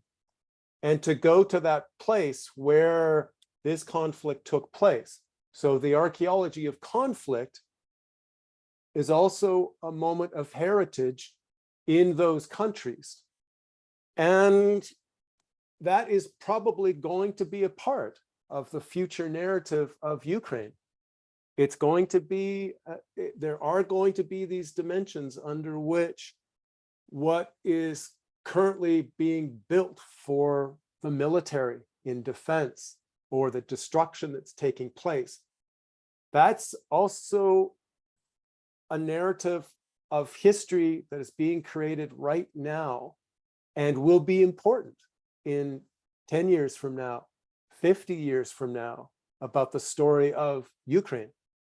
So yes, I think you're entirely correct. I think that is going to be part of sort of the sense of how one tells a story about the history of a place and a time. I think it's going to be very important.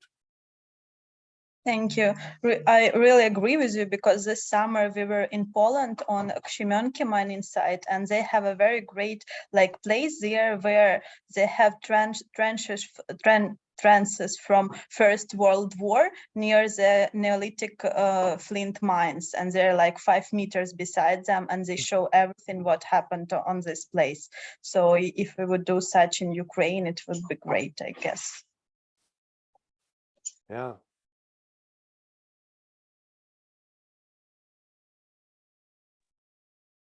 Okay, we want to make our occupiers, to make them the cultural layer. And one of the portion of stratigraphy. Okay. Maybe somebody else want to talk. Ksenia, I saw that you write to Jan that you are impressed. No? Yeah, I'm really impressed by presentation. That's all. Thank you. Of course, of course. Thank you, Jan. І ми маємо останню. We have the last our speaker about the archaeological education in our country. Про проблеми археологічного і пам'яткознавчого, музеєзнавчого навчання в Україні.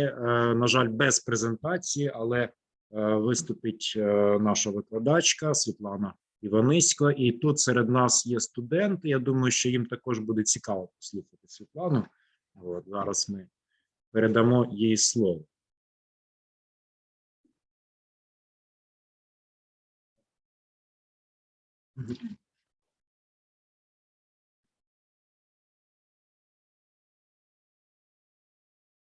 Доброго дня, шановні колеги і майбутні колеги, наші студенти, наші майбутні колеги. Зараз відбувається процес акредитації освітньої програми підготовки бакалаврів спеціальності музеєзнавства, пам'яткознавства у нас на факультеті. Спочатку треба розібратися, що таке акредитація. Для цього треба звернутися до спеціального документа. Я вам зараз його не буду, при бажанні можна знайти це положення про акредитацію освітніх програм. І там зазначається, що акредитація – це оцінювання якості освітньої програми, відповідності до стандарту в певній галузі, в певній спеціальності, тобто у нас це музеєзнавство, пам'яткознавство, і питання досягнення заявлених у стандарті програмних результатів навчання.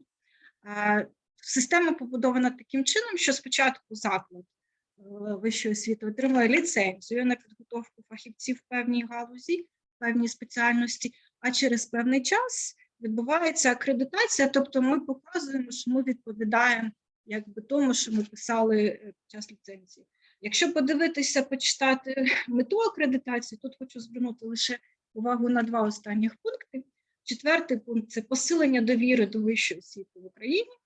І 5-й – це сприяння інтеграції українських закладів вищої освіти до європейського простору вищої освіти.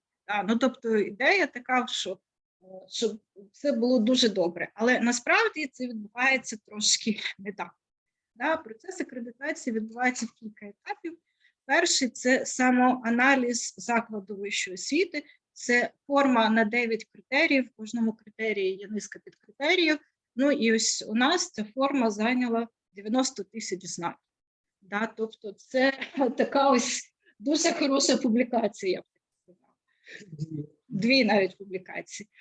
Наступний етап – це аналіз експертною групою. До експертної групи входять 3 представника, 2 від викладачів, які працюють в університетах, де також відбувається підготовка студентів на ті самі спеціальності, і 1 від здобувачів від студентів. Третій етап – це галузева експертна рада, до складу якої мають входити представники від галузі. У нас це галузь культури і мистецтва.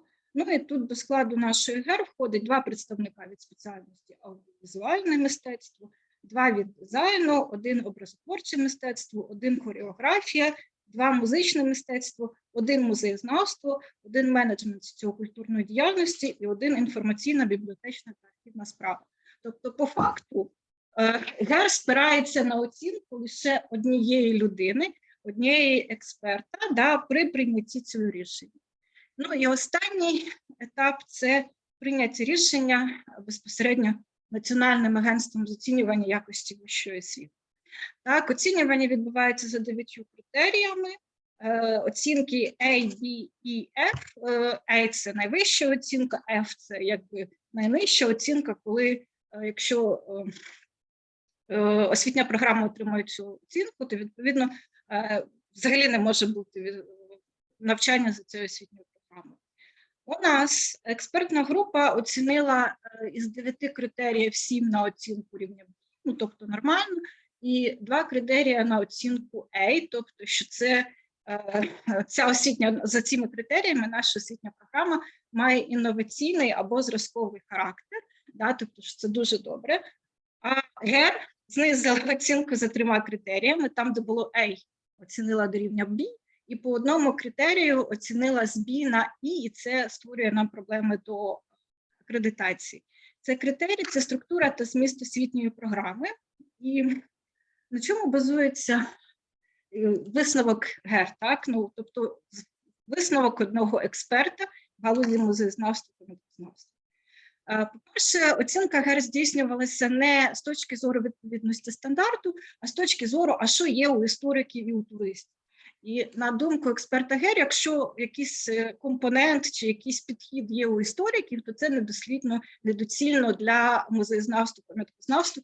Більше того, вона навіть в одному фразі написала, що шкідливо поєднувати історію та пам'яткознавство. Там так і написано, що це шкідливо. Хоча, якщо подивитися стандарт той самий, то там виписано одну компетентність, яка чітко поєднується з історією, і 3 програмні результати навчання, де можна говорити, що спеціалісти в цій галузі мають розумітися на історико-культурній спадщині.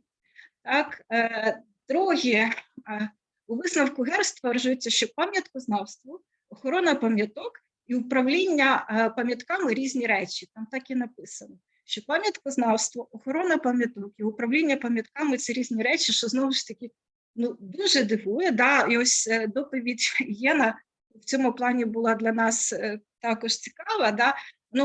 Пам'яткознавство за визначенням включає серед усього пам'яткоохоронну справу. Пам'яткоохоронна справа за законом включає серед іншого і використання пам'яток.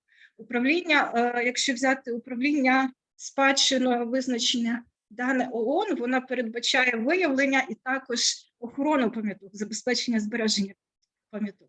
На думку експерта ГЕР, управління пам'ятками – це проекти, які спрямовані на розвиток територіальної громади. Розвиток територіальної громади – це, звичайно, супер, да, і пам'ятки мають важливе значення в розвитку територіальної громади, але що ми будемо, як ми будемо цю територіальну громаду розвивати, якщо у нас вони не будуть збережені, ми не зможемо забезпечити їх охорону і збереження. Так?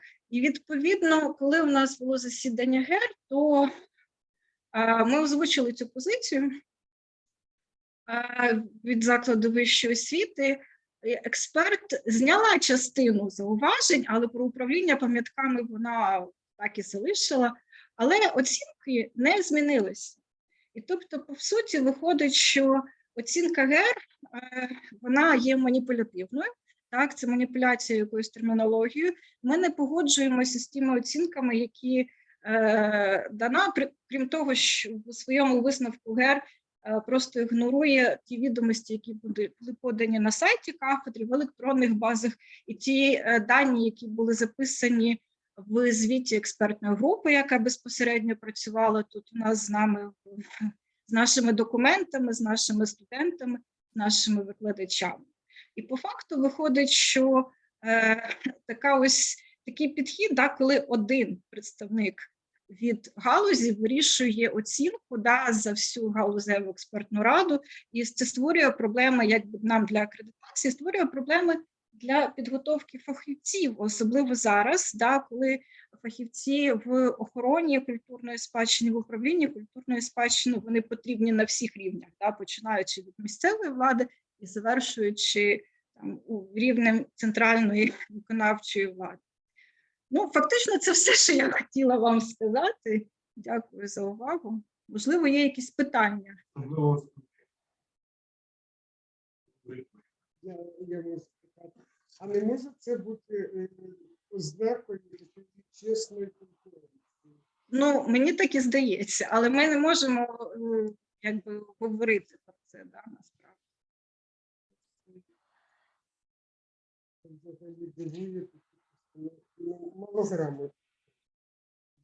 Ну, ні, але ГЕР, це експерт ГЕР себе демонструє як фахівця з дуже великим бекграундом, да, досить фахово. Але ті визначення, які вона дає, ну, вони взагалі не вкладаються ні в наявну наукову базу, ні в нормативну. А як обираються експерти? Там є ціла процедура, це з 18-го року працює, просто зараз це довго розповідати, да, як це механізм. Недовільно. Дивіться, тема в тому полягає, що оголошується open call, і всі бажаючі, да, вони можуть подавати свої документи. На жаль, по цій нашій спеціальності, по музеєзнавству та мистецтвознавству, дуже мало бажаючих, які хочуть, їх, в принципі, мало. Да,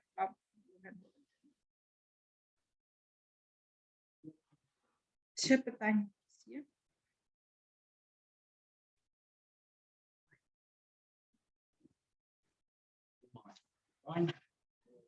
Дякую, Світлана Іванівна. Вам дякую. Ну що, ми, шановні відвідувачі, шановні слухачі, ми успішно завершили всі наші доповіді. І якщо в когось є запитання до нас, до всіх, тобто, якщо ми можемо поспілкуватись, зробити певну дискусію, якщо є таке бажання.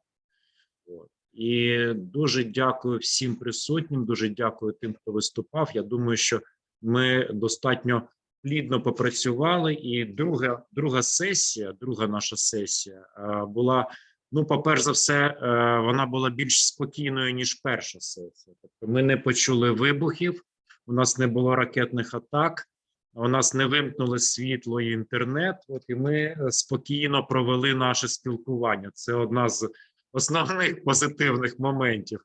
Ну, але крім того, я думаю, що кожен з вас набрався достатнього досвіду, особливо ті студенти, які були присутні. Я бачу, що вони зникли зараз, мабуть, тому що в них якась або пара, або лекція, або залік. Але в будь-якому випадку, я думаю, що це було корисно як студентам, так і викладачам, так і нашим шановним гостям, хто зміг відвідати і бути присутнім на наших дослідженнях і наших презентаціях.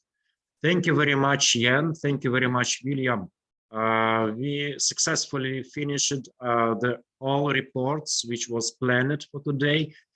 Some authors could not be here and could not, I don't know the reason, but one author from Lutsk, from Volhynia region, I don't know why, but he could not connect to us. But I think that all information which we have, we made the reports, and especially your report was very powerful, because thank you very much for your interest in Ukraine and interest in our heritage, and your support with the words, support with the demonstration of presentation. It's very important for us now. It's very important for us now to feel that we have the global support, the support of the whole world against this tyranny, against this horrible war, and against our enemies. Absolutely, you was absolutely right that the aim of the Putin is not only to take the territory or to take the people. The aim of Putin is to destroy our histories, to destroy Ukrainians, to destroy our identity, and in this case, sites, archaeological, historical, architectural sites became the special target for Putin, for our enemies. Thank you very much. No, of course. We obviously, I mean, first of all, I think it's wonderful that that you actually had electricity and internet, that we could do this. That's amazing. Yes. And obviously we understand both the interruptions from the last time on the 23rd, but also that some people could not come, and our thanks for those that were able to come.